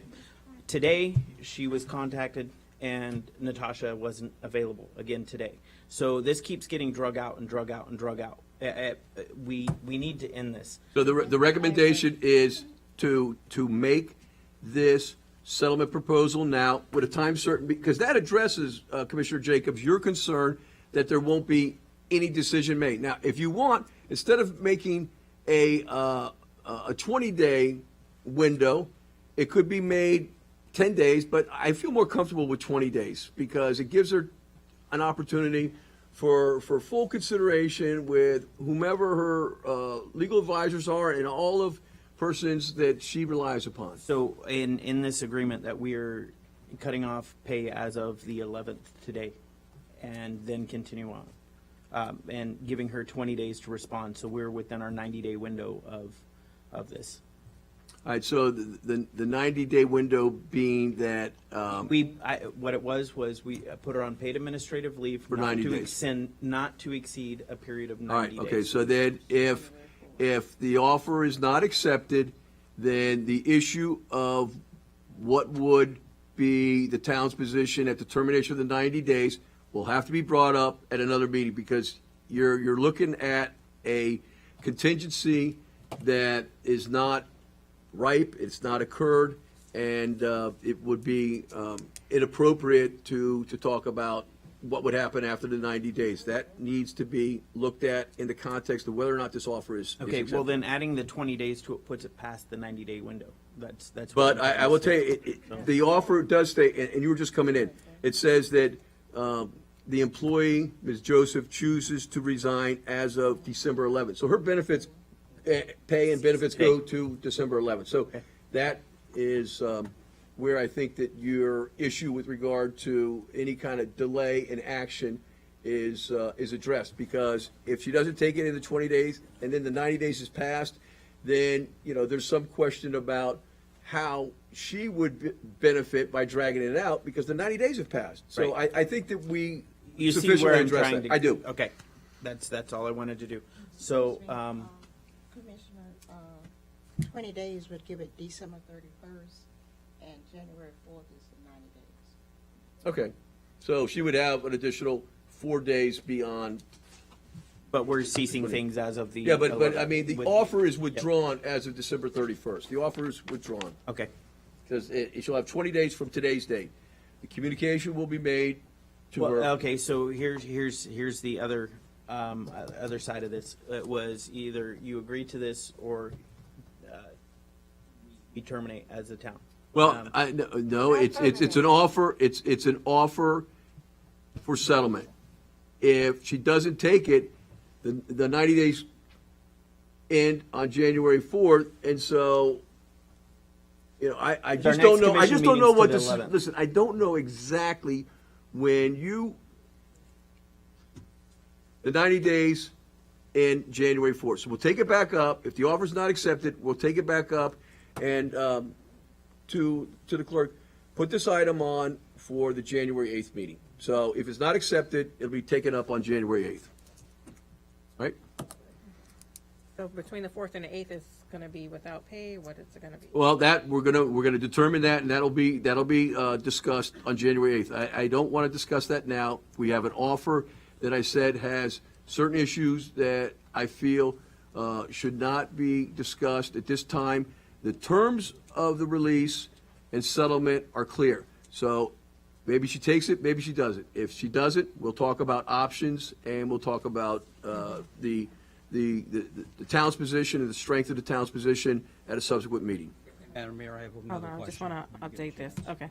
So I just want to update the recital to reflect it's 750, what did you say, 747 hours at $49.31 per hour. Well, she's accrued a week 4 hours, so it's currently 750. Merlin, what did you say, 750? So you want to make it 750.51? Yes. Yes.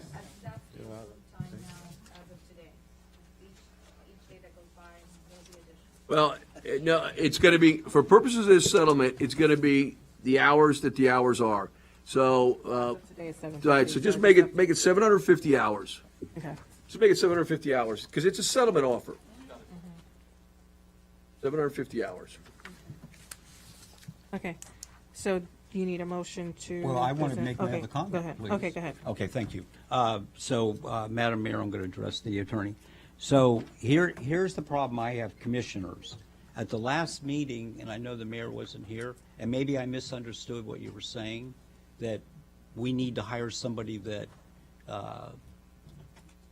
practices labor law.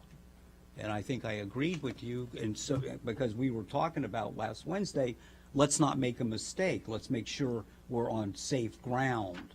So here tonight, I mean, it appears to me, you know, the commission's going to do what they're going to do, but I have to raise a reservation because of what we discussed last Wednesday. Okay, I can answer that. See, I had a conversation with Ryan and Ryan, with Chris Ryan, and also with Tim Ryan regarding this matter. They also did Tim Wild's, Tom Wild. Tom Wild's. Let's not get into other settlements, though. I'd rather I'm just not. saying that. I will suffice to say this. This offer is going to be a waiver of all employment rights to date.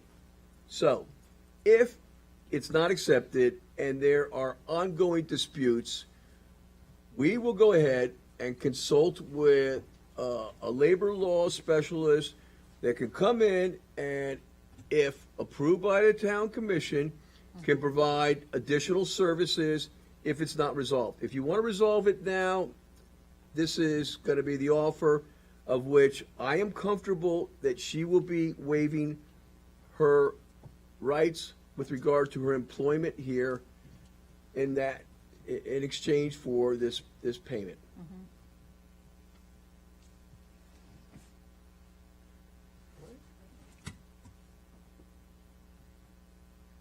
So there would be a motion. Yeah, I make a motion. So the motion and to be under consideration would be to authorize the town attorney to make changes as stated on this mutual release and settlement agreement, to present it to the employee with a date that it must be accepted by December 31st, or it will deem that the offer will be withdrawn and rejected.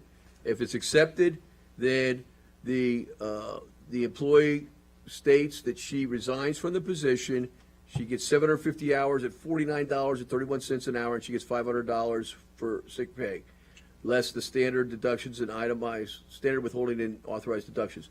And that's it. She waives all of her rights, and we move forward. And Seeing how that's a total mouthful, can I make a motion to go with what Attorney Ryan just stated? Accept the proposal for the stated. offer to be presented by the town attorney as stated. And I'll second that motion. Okay, discussion.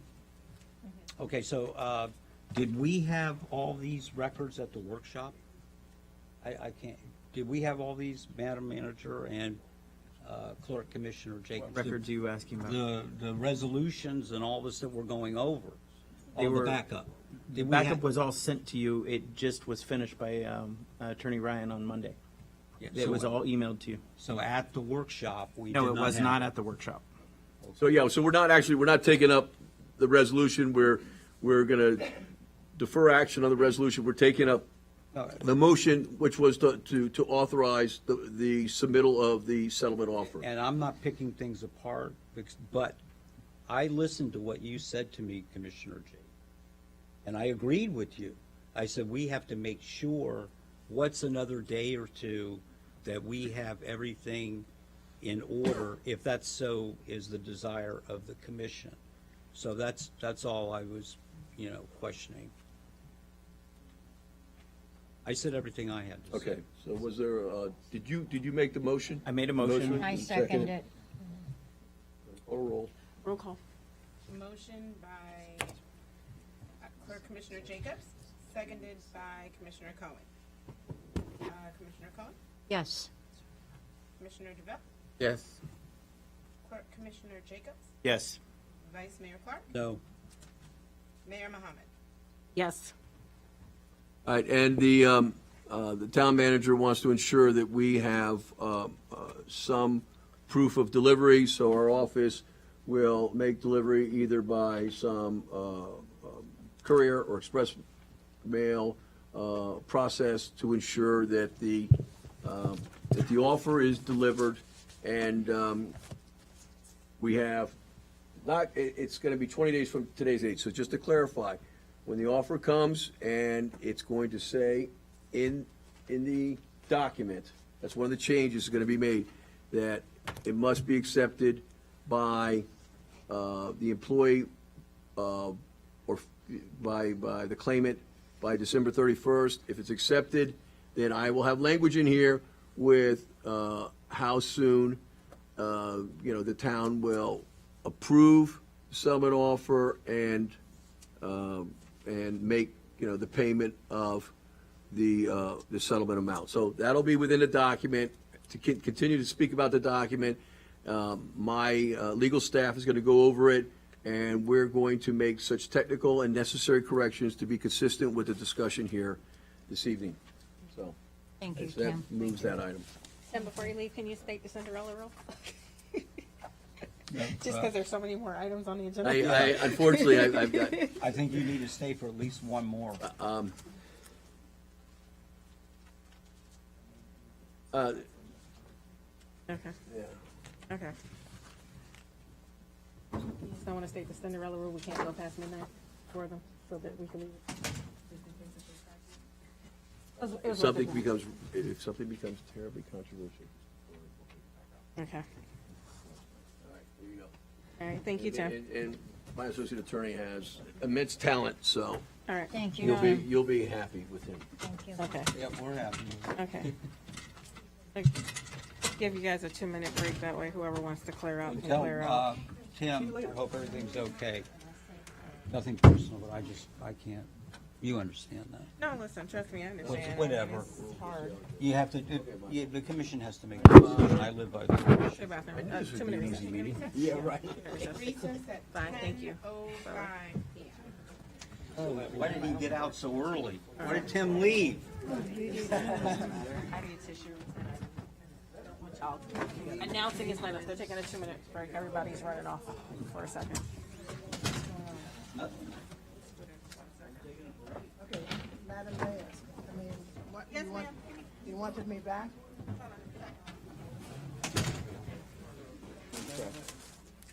Oh. I stole Todd's Snickers. Okay, Todd's Madam got Mayor. the Snickers. Okay, meeting resumed at 10:13. Jeez. Commissioners, I'd just like to state for the record, I also have court early tomorrow morning, and I would really appreciate if we could, I know there's very important issues we need to get to, but if we could try to get through it as fast as possible. I tried to state the Cinderella rule that says you can't go after a certain hour. You're still young. I don't know what that rule is. Google it. Move it on. Okay. So, I guess I'm gonna go to 12A and then I'll cover the other stuff afterward. All right, 12A, Town of Pembroke Park Final Compensation Study. I know I still have 2 people who want to speak on that item. It's the resolution of the Town of Pembroke Park approving and accepting the salary study and recommended compensation plan prepared by Legum HR, authorizing and directing the town staff to implement the terms and conditions of the salary study and recommending compensation plan, providing for severability, superseding conflicting resolutions, and providing an effective date. Yolanda, would you like to come up to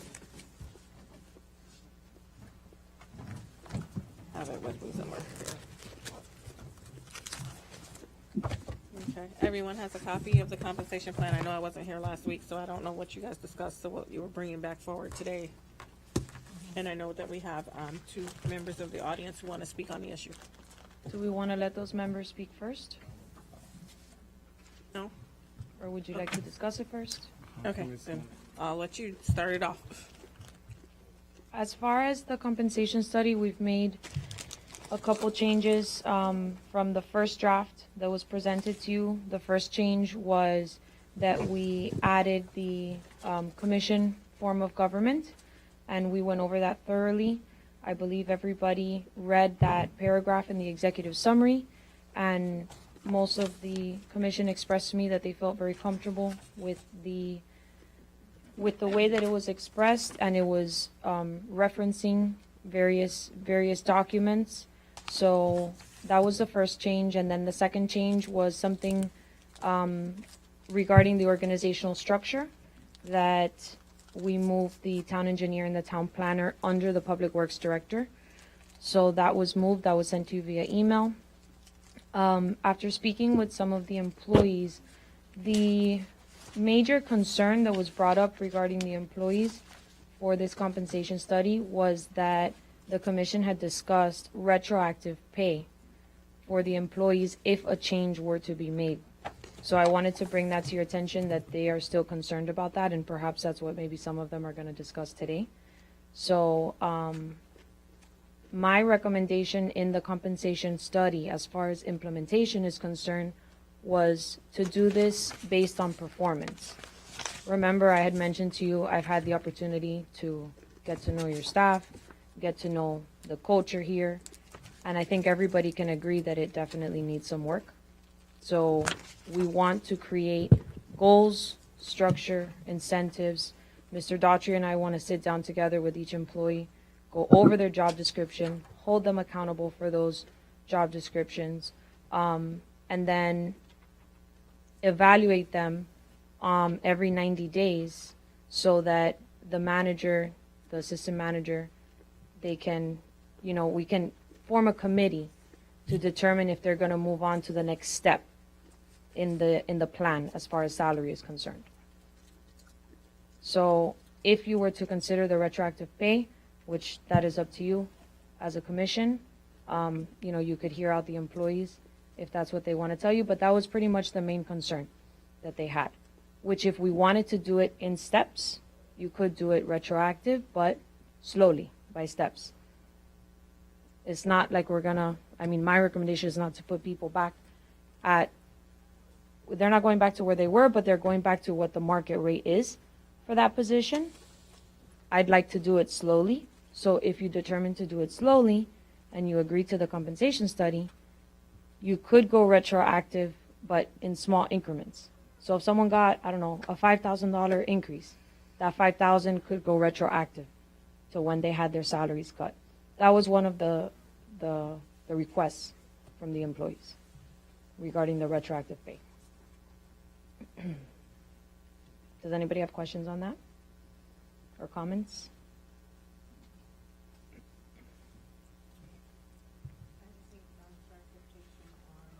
Recommended implementation plan on section 4. Mayor Palmer, could you please? Oh, sorry.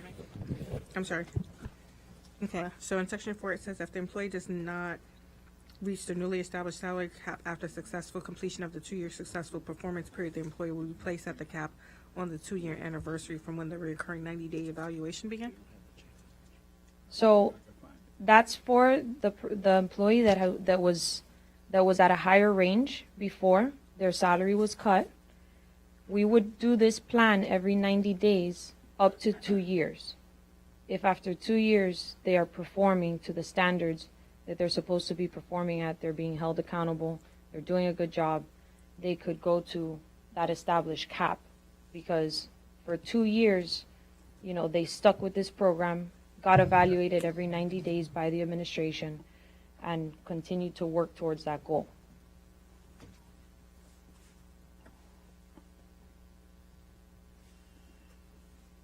Okay, I'm reading it differently from you, that's why, because I'm sitting here like, wait, if they don't, I'm assuming that at the end of the 2 years, they should be at the cap. No? If they haven't reached the cap, Okay. if they haven't reached the cap, which is probably going to be very rare, because most people are pretty close already. So some people might get there in 6 months, some people might get there in 3 months, some people might get there in a year. But if they haven't reached it by 2 years, and they have stuck with the town because they have gone through salary changes, They are going through this implementation now of a new compensation plan. They're getting evaluated every 90 days. After 2 years, I think it would be fair to put them at the cap. They might be a few $1,000s away from the cap, maybe a few $100s away from the cap. And then at that point, once they've hit their cap, that's it. No more performance-based increases, only the COLA, the cost of living adjustment, which would be for all of the employees.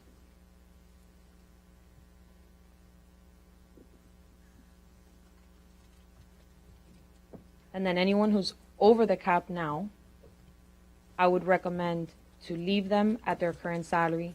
Do not cut anybody's pay. Allow them to continue to grow in their COLA, but keep them where they're at. Don't cut anybody's salary. And should we hire another person in that position in the future, then they have an established salary, which is what the market is paying, and they have an established range. So they would be, under what that person has been making that has been here for, 15, 20, 30 years, whatever the case may be. Okay. So, still back on number 4. So say people who were switched around or promoted that were affected by salary cuts are now in a new position. So 2 years to get to the cap is not going to apply because they weren't in that position prior to all of this going on. Because we did move around a few people that weren't in certain positions before. But they were making a certain salary in a certain position, and then their salary in that position was cut, right? Okay, so I'm going to just be very specific. So, so Stephanie was the administrative assistant to the Public Works Department. Okay. She was promoted to the project manager. She did take a salary cut when the salary cuts went through, but the cap for the project manager is $90,000, which is nowhere near where she was at when she took the cut. So in 2 years, would she be going from the 50 to the 90? Understood. But she wasn't making 90. No, she wasn't. Right. No. So she would go up to where she was before. Okay, that's what I'm asking for this, because I'm like, that makes sense. Yeah, that's what I'm asking. Now if somebody was at 100,000 before, right? And let's say in a 2-year period they get to 79,000, and the cap is 80,000. At 2 years, let's put them at the 80. They were at 100 before. They've stuck with this plan. They've been part of the program for 2 years. Let's put them at the cap. They were way higher before. That's what I was saying. But no, if they were not above that threshold, that would not make sense at all. Okay, that's what I'm trying to get to, because I was like, so what happens in those situations? Because there were a couple people that were moved around. I would not place them at any higher salary than they were at the time they were cut. At the time that they were cut, exactly. Okay. That actually would not be fair to the other employees. Okay. And then I wanted to ask the question, because I know when I was looking through the numbers in the back, when you did the charts with the positions and the minimum start and all that, and I just wanted to, I don't know if you were aware that we had the $40,000 after 4 years resolution. Because like for the maintenance workers for the parks, it says 30, and then the midway 50th percentile was 36, and the 75th percentile was 39, and didn't put them at the 40, and so so that was kind of like one of my other questions was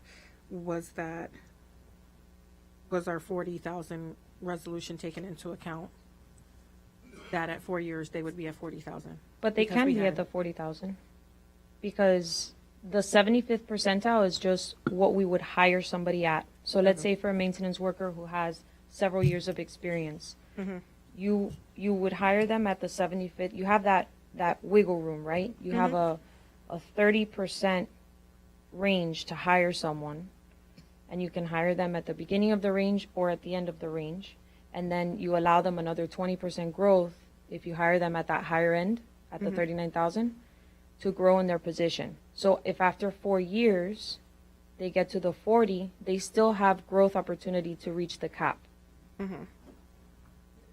But that's what the market pays for those positions. Okay, but Yes, I sir. think what, Vice Mayor Clark. you were not here, and so what this commission did was we set a minimum, and $40,000 is the number that the mayor's mentioning, so you should not hire him at 38, correct, Madam No, Mayor? no, they hire them at 38, but at 4 years, 4 years, they- everybody had to be at least at the minimum living standard of Yeah. Whatever. 40,000. So that's what she's asking, to make sure we take into account. That policy does not affect this in any way. Okay. Okay, I'm done with my questions here. Commissioner, I you have a have- question?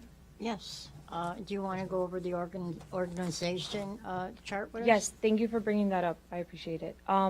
So just to clarify, and I brought this up to a few of the employees that had concerns. If you see that there's someone, let's say in the organizational chart, that's higher than another employee in the chart, and I'll give a perfect example. You have an executive assistant to the commission, you have an executive assistant to the manager and the assistant town manager. That doesn't mean that those executive assistants are above in rank the other employees on the bottom.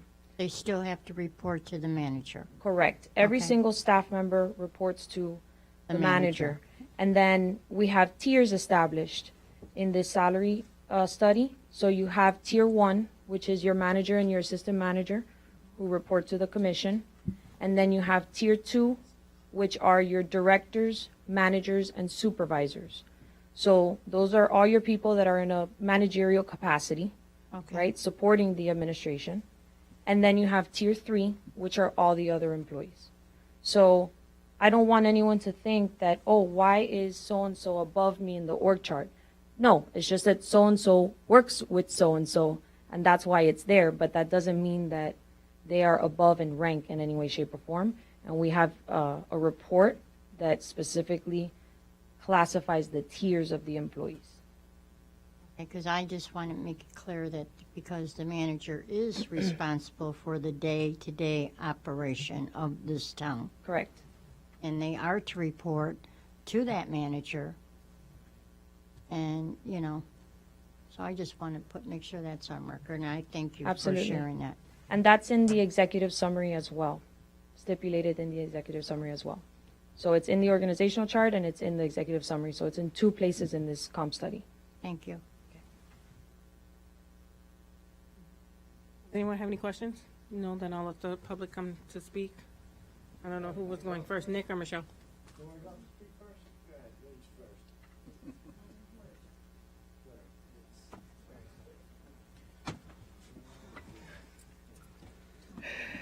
Good evening, Commission and staff. Michelle Grooms. Just Michelle Grooms. Just wanted to say, thank you for the opportunity to be able to talk with our HR department. A little disappointed after I talked to her, but I understand her position, and that's why I'm coming before you today. Of course, you probably got my follow-up email. Hopefully you did. A lot of my concerns were addressed, but overall, I still want you to consider these items. When I originally came to the town manager to ask for a new position, the billing administrator, it was to work as collections, accounts receivable, and work with the person that was doing grants, which was Todd Larson at the time. That position was totally separate from what I was doing at that time, which was the business tax clerk and information. When he wasn't able to create a new position, he blended the two. And because he blended the two, he compensated me for that. Because not only was I then taking on additional responsibilities, he was also trusting me to do those things that we had planned, which was projects and development. That was not being collected. At the time when I started doing that, it was handled by building department. They were not collecting until the end of the construction. Now we're doing it on a quarterly and sometimes, if I can, 30 to 40 days. Those things take into account, and the growth of the position is why I was at the salary that I was at. It wasn't just because there were increases. There were responsibilities, there were merit approvals. All of that was considered in that position. It wasn't just like I was just here, I was just here, I was just here. I was working. There were certifications that I obtained. There was workload that happened. And one of the things that was mentioned in the discussion with HR is, well, you know, it would get simple if you have software. Well, the last time I heard that, my work doubled with the software. So there's no guarantee that software is going to solve your problems or eliminate the use of staff or information that needs to be done manually. So there are certain things that a computer can't do. There are certain things that are not covered by software. So it is my desire to bring these things up to you to consider. If you don't want to increase that position because you feel like it's in the right marketplace, I beg to differ, but you have that choice. But I'm coming on behalf of myself as an employee of 28 years that helped to create a position that does not only gain in responsibility, but in financial returns to the town. We're talking about, you see my report, that would not have been done. It would not, because it wasn't being collected before then. As well as the ability to do reports like that. And there have been several occasions where the commission has asked me to do additional responsibilities outside of even the billing that I was doing, my position was then. And I accepted those responsibilities. And I did what was required when it was asked. So I'm saying I deserve to be considered for additional recompensation of what I was cut. I was patient. It's been a year. It's almost a year and a half. And my family had to adjust. And I did that. And I still produced and did more than what was accepted. So it's time to consider the work that I've done. Not just in the position, just overall. And it's unacceptable not to consider all those things, not just for the position, but for the work that I've done. I'm sorry. And I just don't think it's fair for me to do and work late and do all these things, and you ask for me to take additional responsibilities, and then you do not want to compensate me. I took a 17%, I think 15% cut. It's not fair. And those merit raises are in my personnel manual, and they were justified. So I'm considering, even if you don't bring me back to where I was, at least part of it, consider giving back to me. That's all I have to say.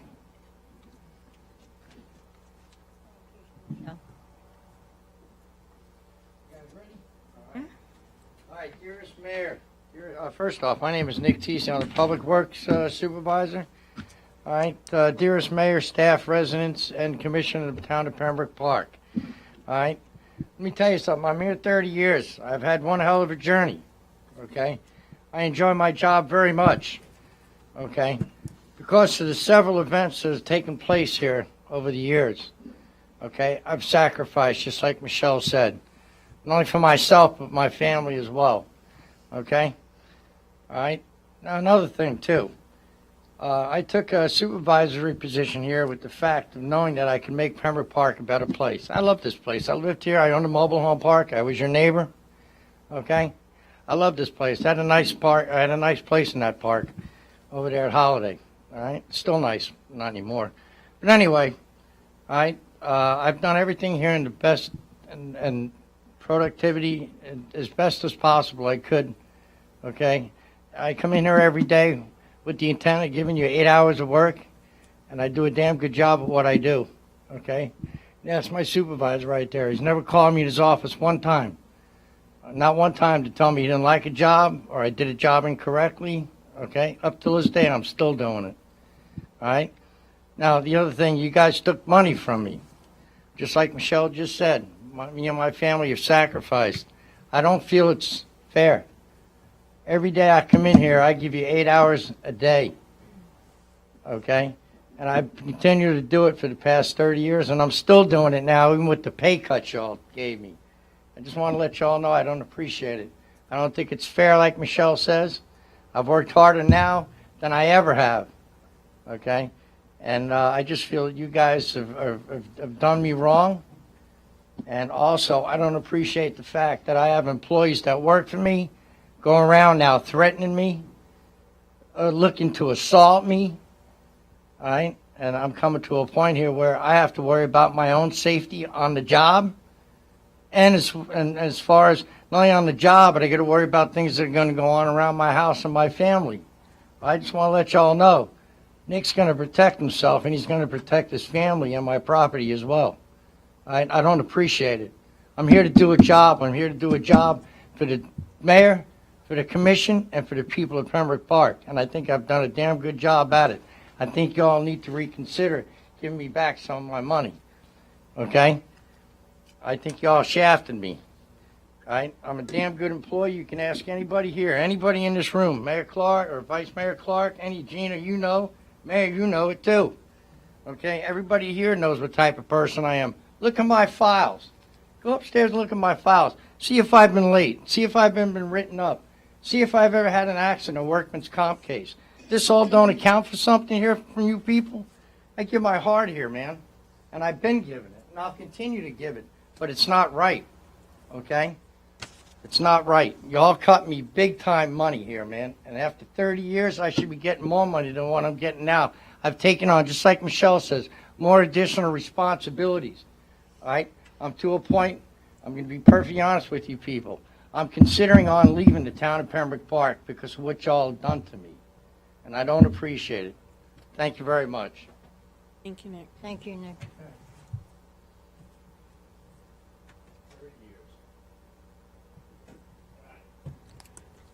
So I have a question for you. Mayor. Go right ahead. Go ahead. Isn't there something, there's just a handful from what I'm hearing. Isn't there something that we could, adopt your plan, but the handful that really have, issues, that really have issues, can't we put them aside and, like pulling an item from the consent agenda and look at them and see if we can't figure something out? I think both of them said they didn't expect to get what they were making, but give them something to show, their hard work and their dedication. You can clearly see the passion, and that's what I'd have to say to the commission, that we take the 5 people? How many people is it, Madam Manager? How many people are the ones that? I'm not sure. That was before I got here. 5. Oh, Harry's raising his hand to let us know. Harry, 4. it's 6, right? I believe they said it was Okay, 6 including Okay. the Administrative Services Director. So isn't there a way that we can take the 6, the 5, not the 6, the 5, and kind of see if we can't work with them? If I may, Vice Mayor, Michelle's position would be the only position that would be capped. All the others would recoup some of what they lost. Okay, do they understand that? Nick, we spoke about that, correct? And we had discussed that if it was retroactive, the increments, the plan that we have in place, if it was retroactive, that you would consider staying with Town of Pembroke Park. I only have one question. I don't see where I have to go every 2, 3, 4 months to go and prove myself. I prove myself not into that. It's two factors you took from me. I'll be happy. Well, again, I'm not gonna go for that. I'm sorry. that his case would be a perfect example of obtaining a portion of what he lost. Whether you decide to do a retroactive or not, it's completely up to you. But my recommendation is to do this step by step.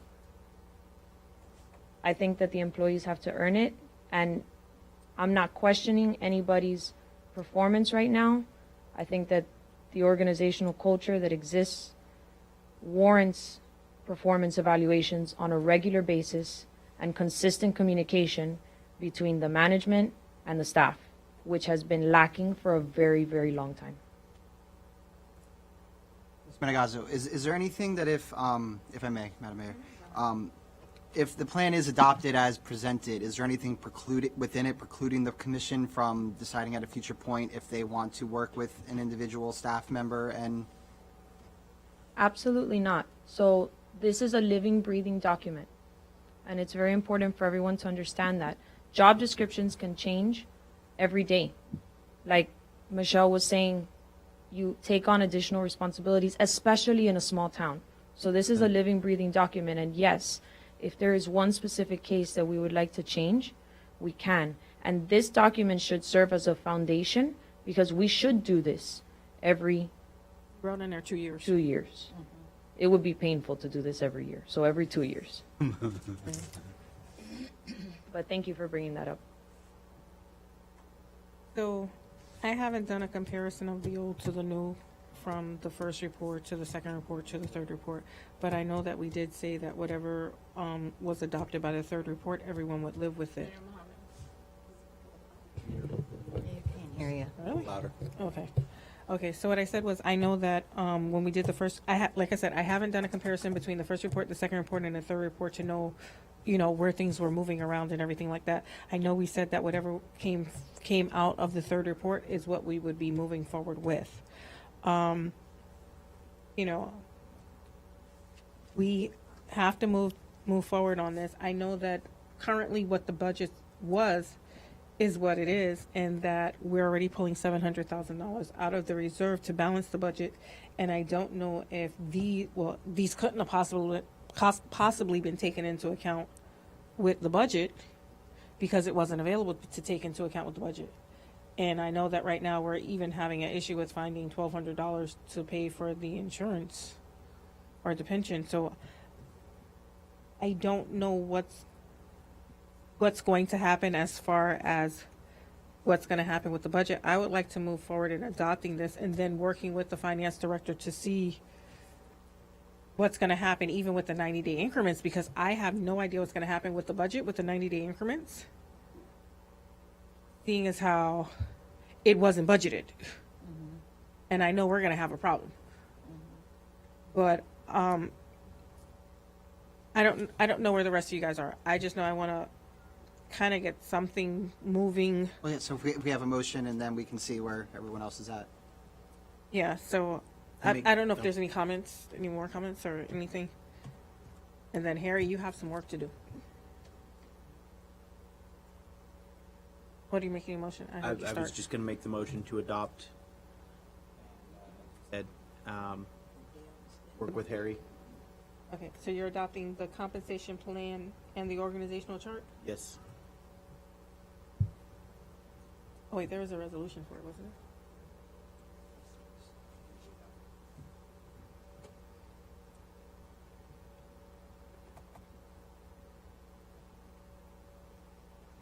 There's a resolution? Oh, okay. There's a resolution. But Tim's been just reading title, which is kind of on the agenda. Oh, yeah, you're right, sorry. Resolution 19-12.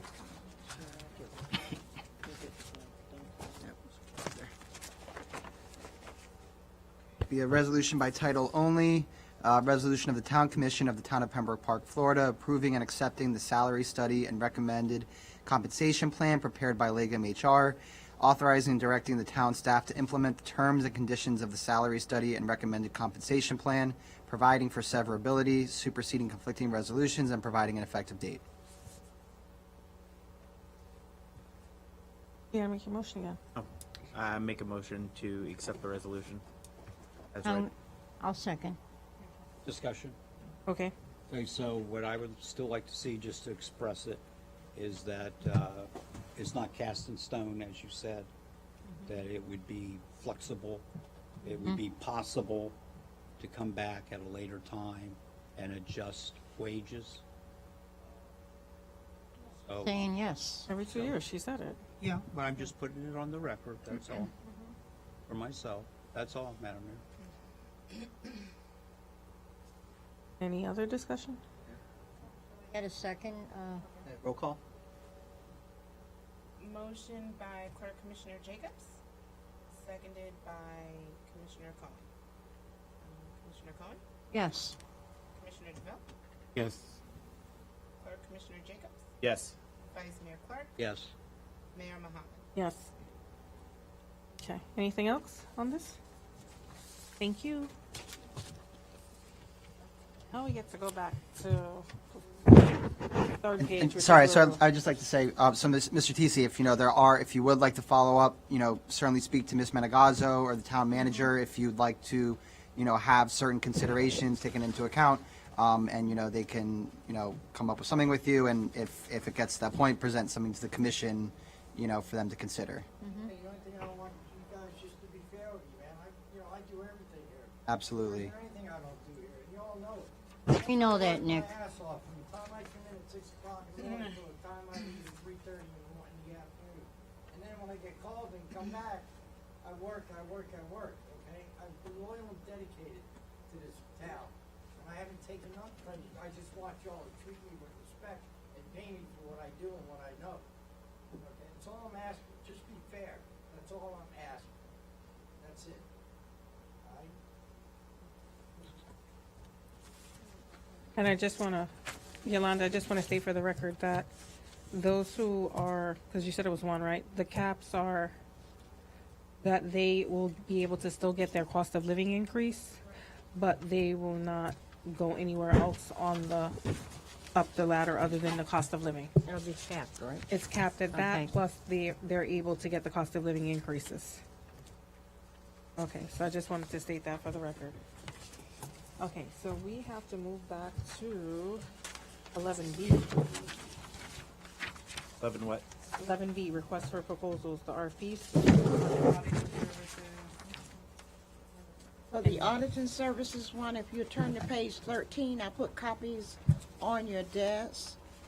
The county attorney, not the county attorney, I'm sorry. The town attorney sent changes that they wanted in there, and they're in yellow on page 13.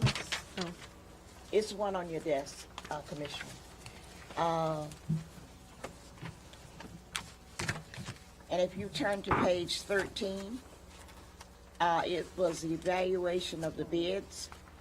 The committee, instead of evaluation committee, it should be auditors selection committee. And this is brought in by section 218.391 from the Florida statutes. He just basically took ours, and you could comply, but just reworded it to have all of that language. And that was the only change in the RFP. They're the same from last week with that addition in. And some of it was our language, but it was best just to take his whole section, place it there, and it has all the legal terms and everything in it. Right, we work with the town manager to reword the section to make sure it's in compliance with Florida statutes. It has very specific requirements on the committee that has to select the auditor, and so we included all that language. And I do need to let you know that committee. It's to be chaired by the mayor, and 2 other commissioners will have to join her on it, so you all will decide among yourselves who the other 2 will be. The finance director will serve as the advisor to the committee. They specifically say now that it cannot be an employee, the chief executive officer of a town or a county, and the chief financial officer. But however, the finance person can serve as the advisor to the committee.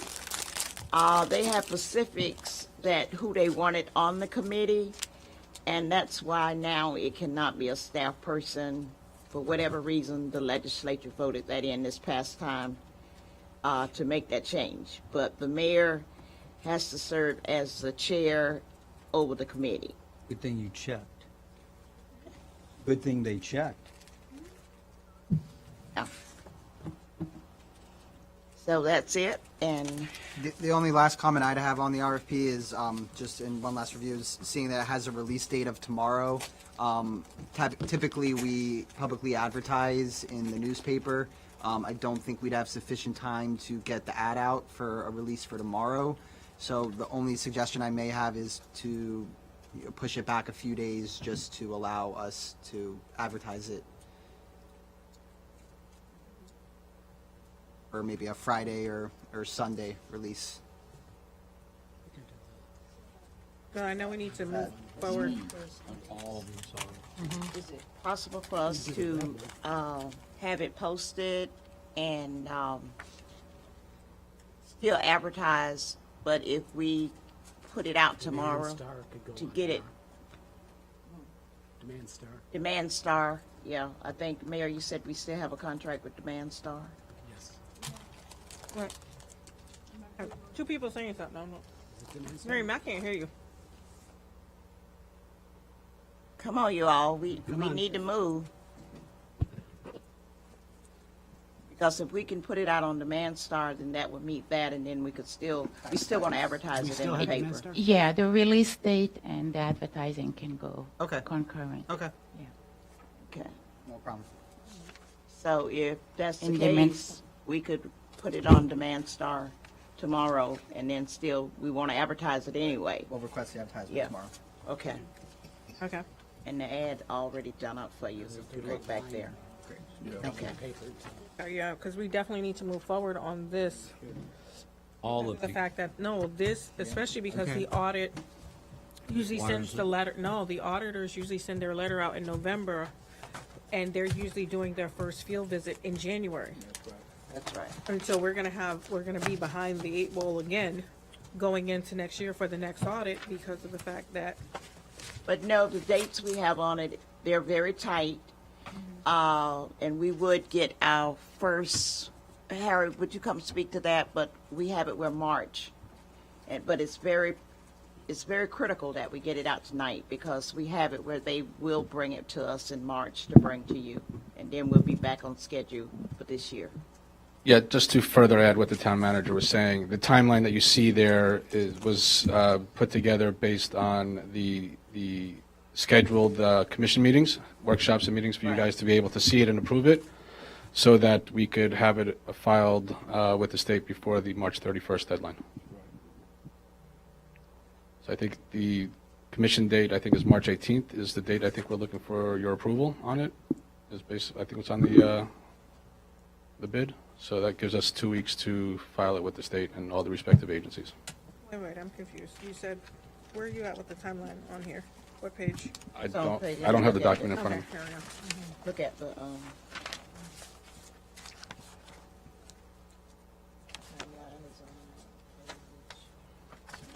Okay. So when are we looking to award the bid? January. I think it was, well, we might have to actually look at that, because I think originally we thought that we were going to push the meeting on the 1st to the 8th, and then the 8th to the 15th. we have you all reviewing them on December 30th and 31st. And then if you want to schedule an interview, yeah, it's tight. It's tight. But you're going to have a very good advisor there with you, and nothing can preclude staff from coming in to assist you as well. It's tight, but we got to do it. It's a very, very tight window. Right. But If again, we wanna this get is the back only on way the we schedule. see, if Yes. the goal here, we work backwards. The goal obviously was to make sure that we get the audit done in time by March 31st. Right. So we worked that, and so we worked backwards, giving people enough time to look at the bid, be able to submit their bid, and then go from there. And for 2 years, it's been late, and we got to get it right. We got to get it right. Are you gonna have to run that, notification that three commissioners will be meeting on December 31st? Yes, we got it in here, which we kind of put together everything for you so we can move. We got the advertisement in here. We even have a draft contract in here. We try to be very comprehensive, which the attorney have thanked us. Like I said, I haven't had a chance to review it, so I'm going to go ahead and move forward. I just hope that there's a section in here that doesn't have what the first finance director had in there, which said that the person could only be in Broward County. They had to have a No, it's not permanent in there. office in Broward No, County. that's not in there. Okay, or any of those other little nuances that were there. Okay, so direction. ahead. We also have the 3 other RFPs as well. I mean, you can consider, I know this one's more time pressing, so if you want to consider this one separately and then go to the other 3. All right, I would definitely consider this one separately. Motion?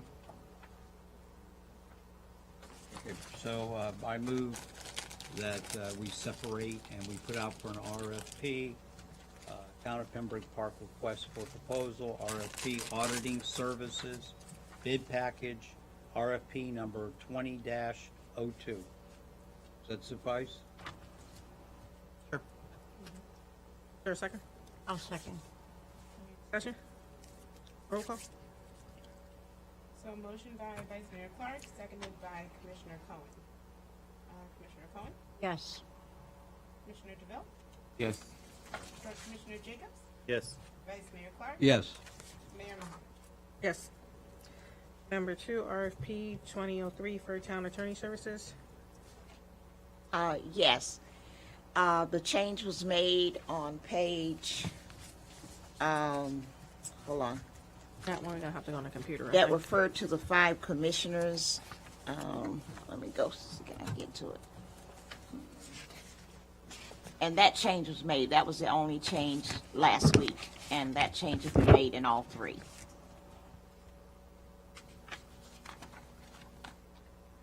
And I'll tell you the page in a little bit. It's under the background, and the language was changed to say the town is governed by 5 town commissioners operating under commissioner form of government, and et cetera, et cetera, et cetera. But that change was made in all 3, and it's in the background of the agreement on all 3. One is for the attorney, one is professional planning consultant services, and the other one is for IT. And as stated to you last week, there is a section where they will tell us, they will still submit to the RFP, but they will say to you, in case you have, as a planning mechanism for you, if you want to bring any services back in-house, we're asking them what would it cost for you to give us this service, realizing that the HR consultant would have to do an analysis to see what they each would be paid.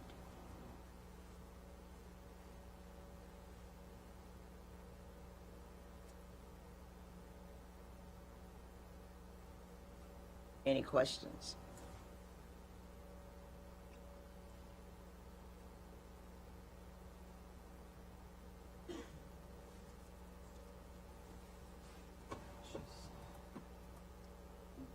The one for the attorney is under 7 on page 5, where we ask for them to say how much the cost would be if they did it for us part-time or full-time. And then Appendix A, they would say how much it is. And that's on the same on all of them. Was there some other, okay, so I'm on the attorney one. Was there some other qualifications? Because I don't know if there was, I'm looking on page 5 of 14, or, well, where it's printed on page 5 of 14, but in the iCompass menu, it's 7 of 16. There's something else in here regarding Not 16 pages, so I don't know. Well, it's on 7 of 16 on the iCompass schedule, but on the bottom of the printed page, it'll print up page 5 of 14. Section 4, subsection 5, qualifications. Oh, that's because everything is numbered in there. Go by the page numbers on the thing, because The iCompass thing? iCompass has from the first page being your agenda, and then it just goes on, it numbers everything. So,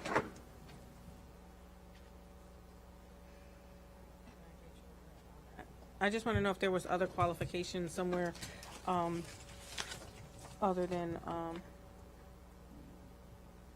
to say whether they were certified municipal government or government attorneys. Because I know the bar has a separate certification. After 5 years of service, you can take after 5 years of service as a government attorney, you can take the exam to be certified as specifically a government attorney and not just a general practitioner. In the points, we ask for certain years that they have been a governmental, served a government agency. Okay. And I have to find that where it is, but it is mentioned in there. Local government experience, number 2. On page, iCompass, it would be 9 of 16. And 7 of 14 is the one. And it's part of the points. If you look at number 2, experience working with local government, and provide information to each of the individual attorneys' experience, even with their firm. So we did take it under consideration and put it as points. But can we have a preference to those that are certified? Well, when we get their resumes, that will have it in there. We do ask for that as well. And that will, in looking at experience, we will look at that. And that can be a factor that's weighted Right. in the evaluation criteria, number 1 and 2, qualifications and experience working with city government. So, I mean, that gives an opportunity to, Adjust it to say rank- that rank there's an extra for those set of things. points for Right. those that are actually certified as. Sure, I mean, municipal if you want to make that a specific thing, I mean, I guess you can make it its own, but I think that's still covered by those categories. Of course, yeah, up to you. All right, well, like I said, I haven't read through them, so, I don't know who else has any questions. Motion? Is there a motion to? Motion to accept the RFP? Okay, Can so vote with it. I'll move that we set out the RFPs for, and who are the ones specifically? The attorneys, the planner, And IT. IT. and IT.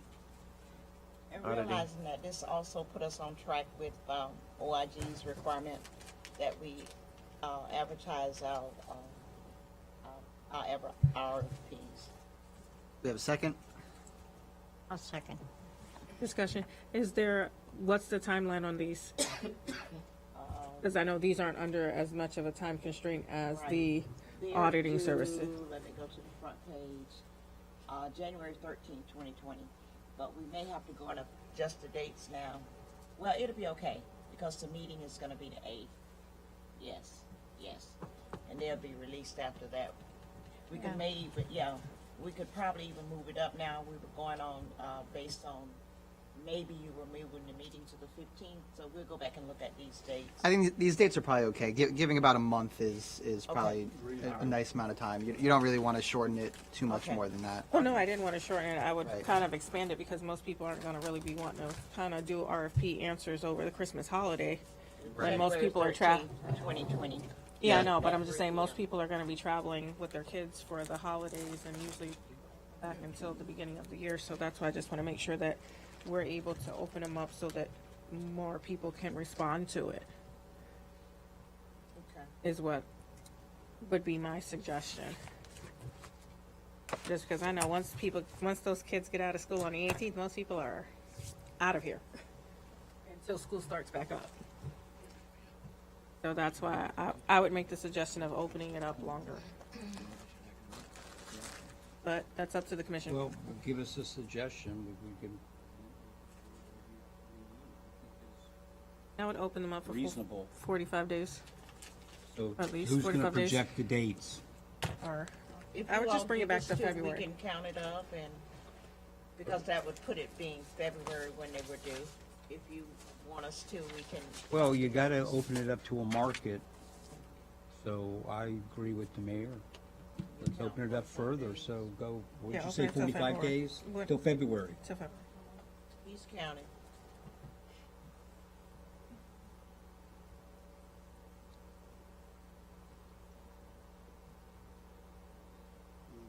Twenty-sixth of January. It's a Sunday.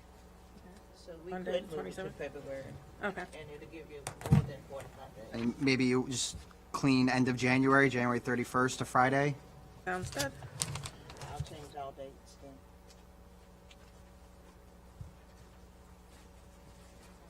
Okay.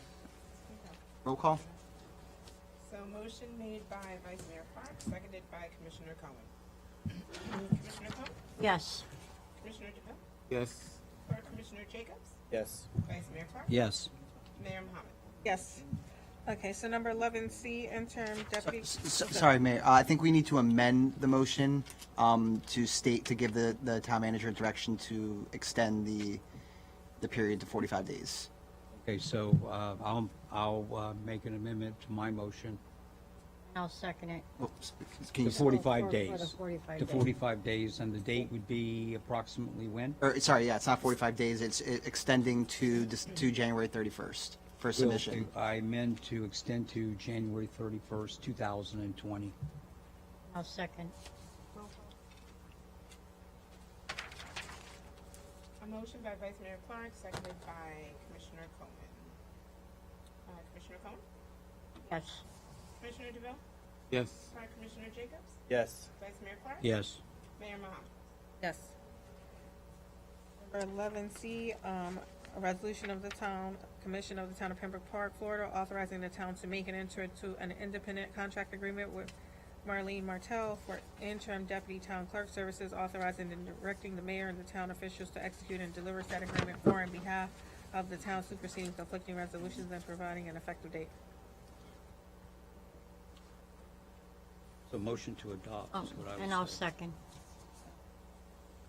Roll call. Any discussion? Okay, motion made by Vice Mayor Clark, seconded by Commissioner Cohen. Commissioner Cohen? Yes. Commissioner DeVille? Yes. Or Commissioner Jacobs? Yes. Vice Mayor Clark? Yes. Mayor Mohammed? Yes. And sorry, just for clarity, just again, we'll just reread the title. And that was a resolution of the Town Commission of the Town of Pembroke Park, Florida, authorizing the town to make and enter into the independent contractor agreement with Marlon Martell for an deputy town clerk services, authorizing and directing the mayor and town officials to execute and deliver said agreement for and on behalf of the town, superseding conflicting resolutions and providing an effective date. Resolution by title only. 11D, golf carts. Okay, as the commission remembers or recalls, I don't know if it was you or Jacobs, but somebody brought up golf carts. And then it went to Public Service Director Todd. Then we brought it up, and then it was maybe suggested that we don't do anything, or we'd come back up again, or it'd be voted on tonight. And so, Todd, you want to give a report, what you think is fair, what you want to do or suggest to the commission? Prior to the health fair, the commission approved the purchase of golf carts. And due to the fact that they missed the health fair because they had sold the ones originally that they were going to give us, Can't hear the you. You gotta speak louder. is it not my thing where- excuse me. The commission had approved the purchase of golf carts prior to the health fair, and they were not available before the health fair, and so management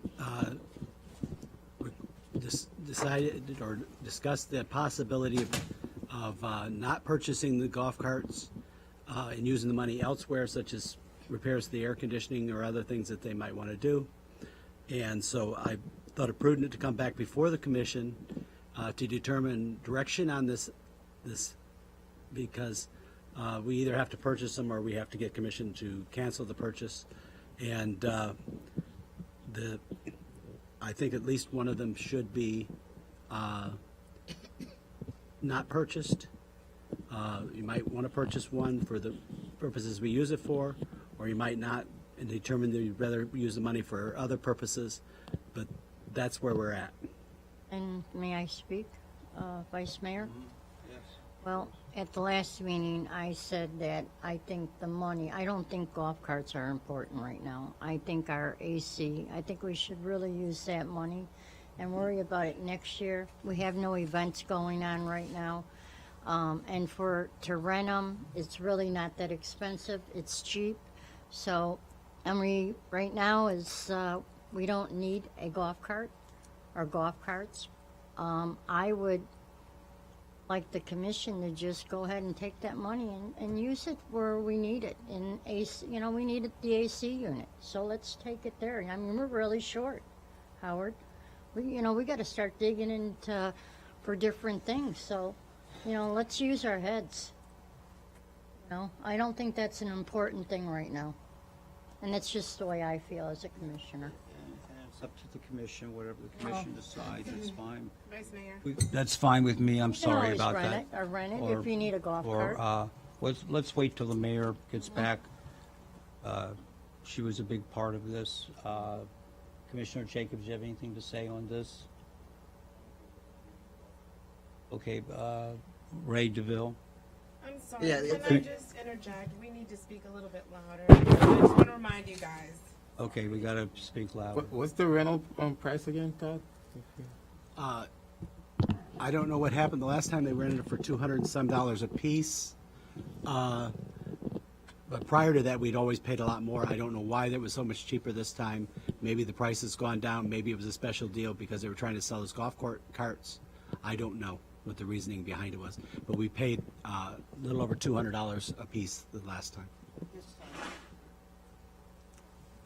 So if no one has any more discussion, we'll wait till the mayor gets back and see what she has to say regarding this issue.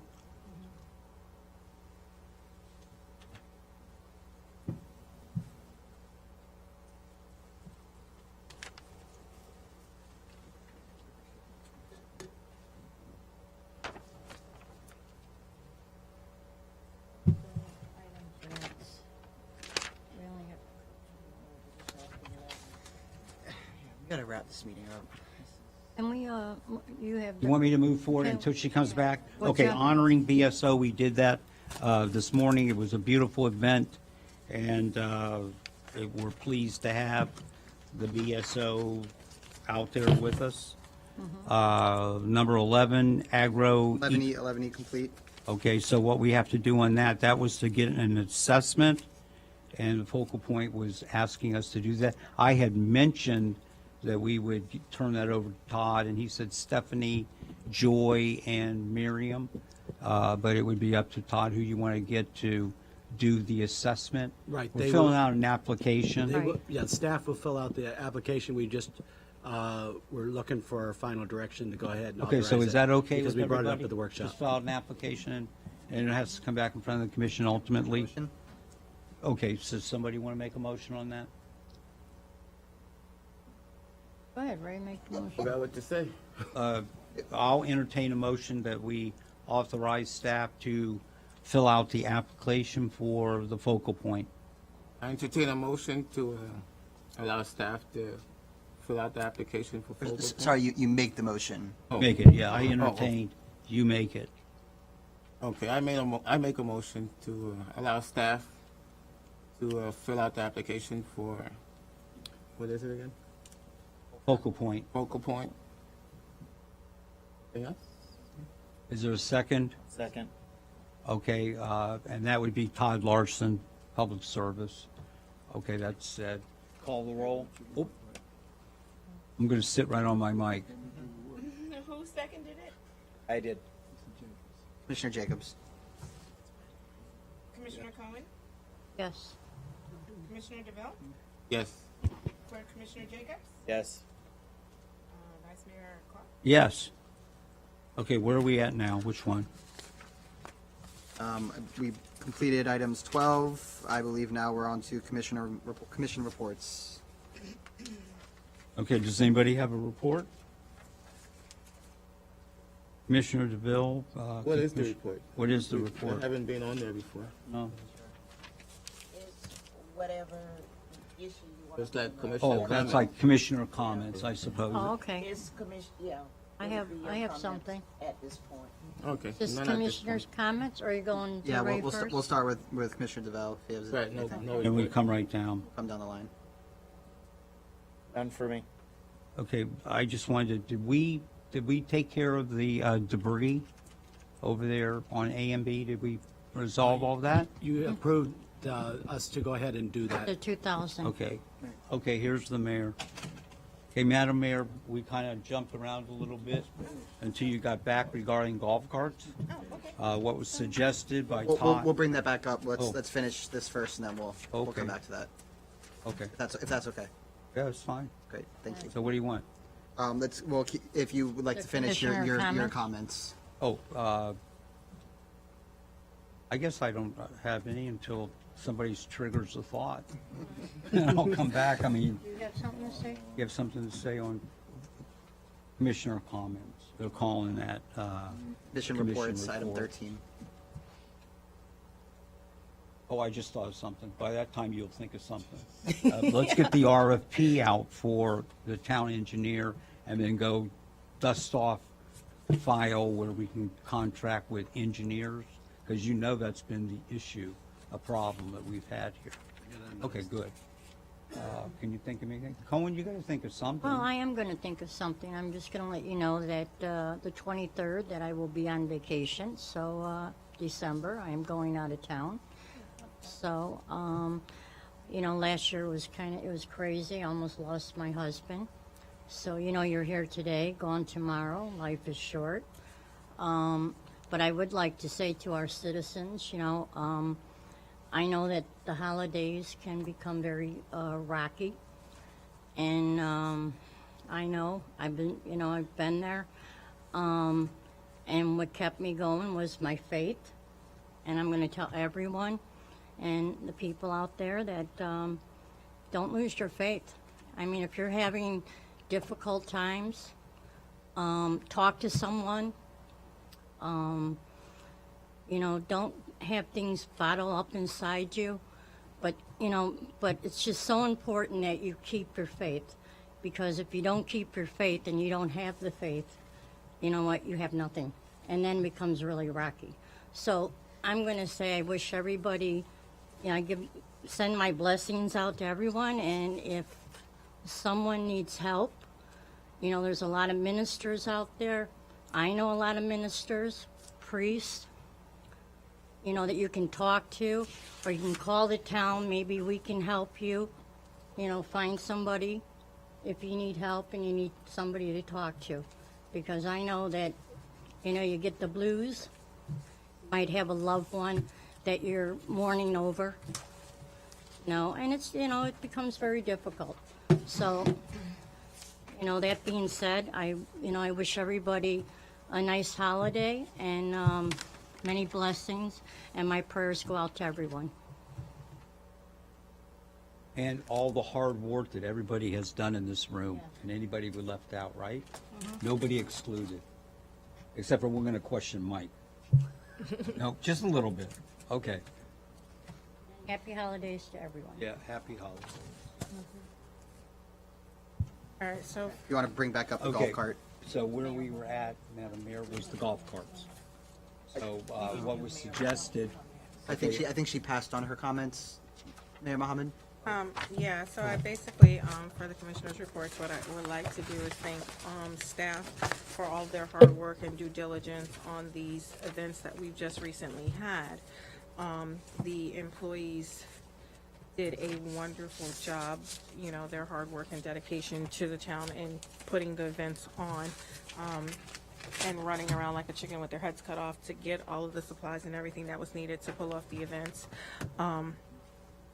We did get a lot of praise for the turkeys, and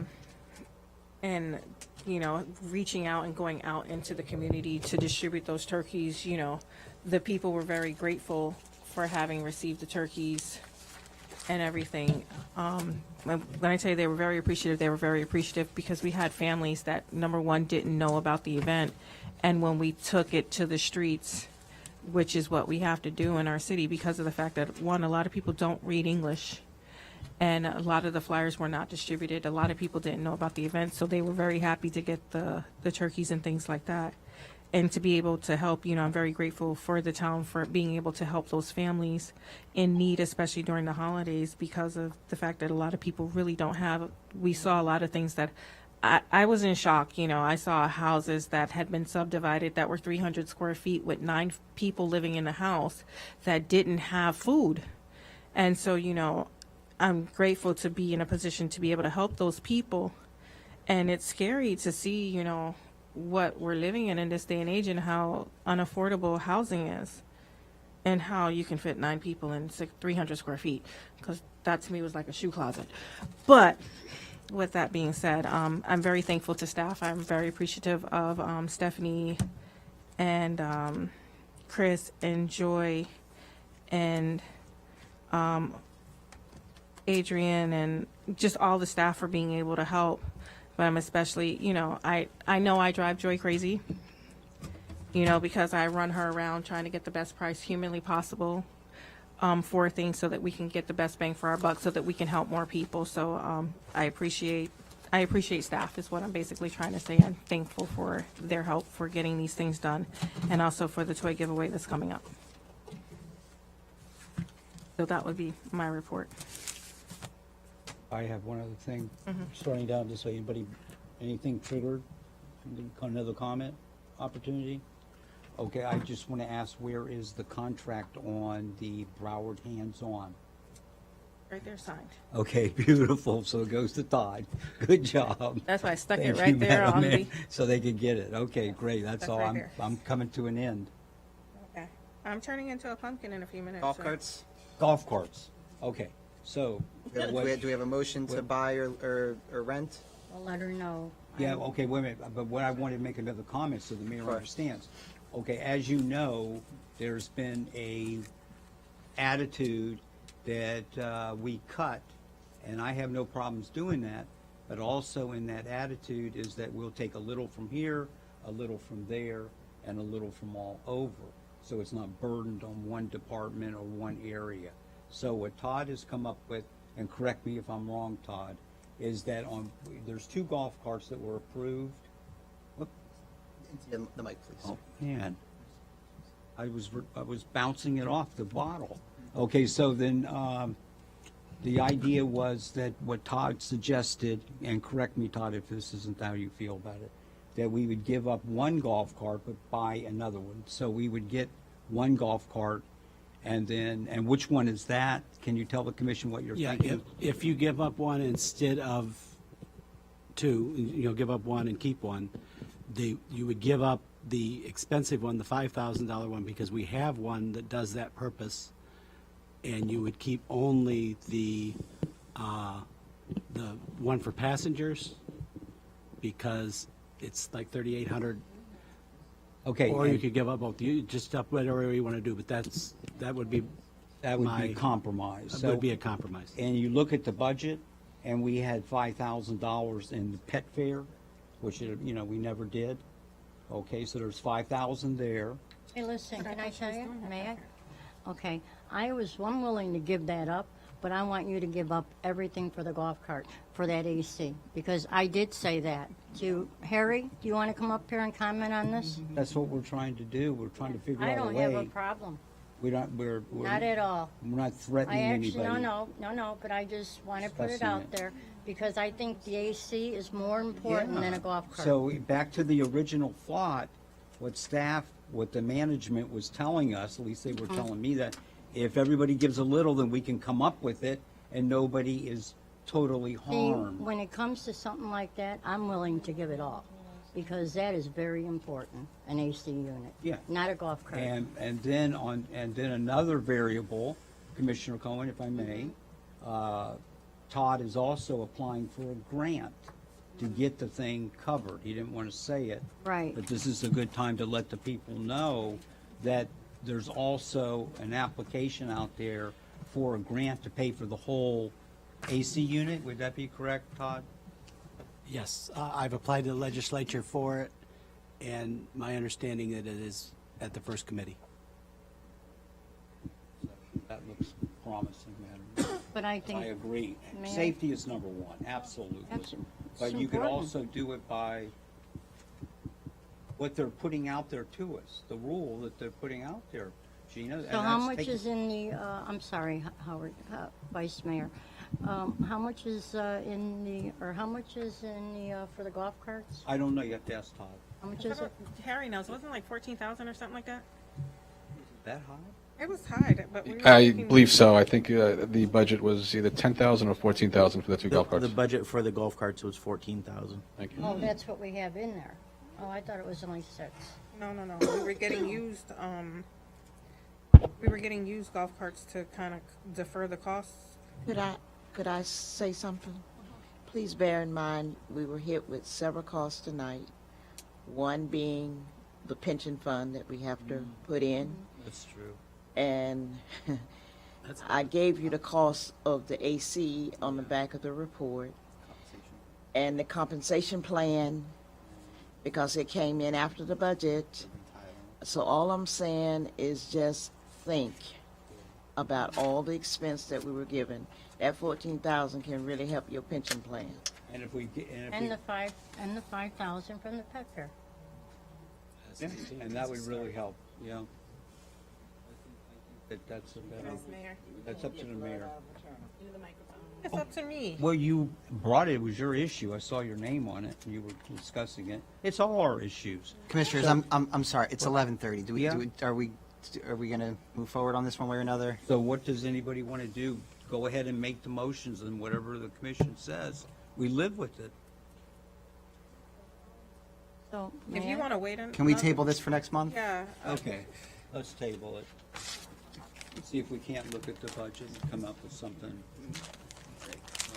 I appreciate that, thank you.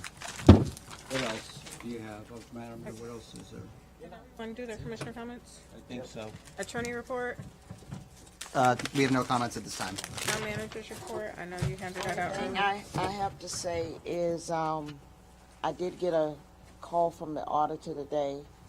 Well, he emailed me late in the afternoon. I tried to call him back and couldn't, but he says that OIG want to interview them next week. And I just thought I'd let you know because he emailed me today as a courtesy to let me know. Other than that, we have a staff meeting on December 13th. That's it. And we have a commission meeting on the 18th. Yeah. Right? And the toy giveaway. Do we have a motion to adjourn, or any other matters? Announcements, the holiday toy giveaway is Thursday, December 19th, and bulk pickup is Thursday, January 2nd. So everybody can put their bulk pickup out. That's it. Motion to adjourn. I make a motion. All in favor? Aye. Aye. Meeting adjourned at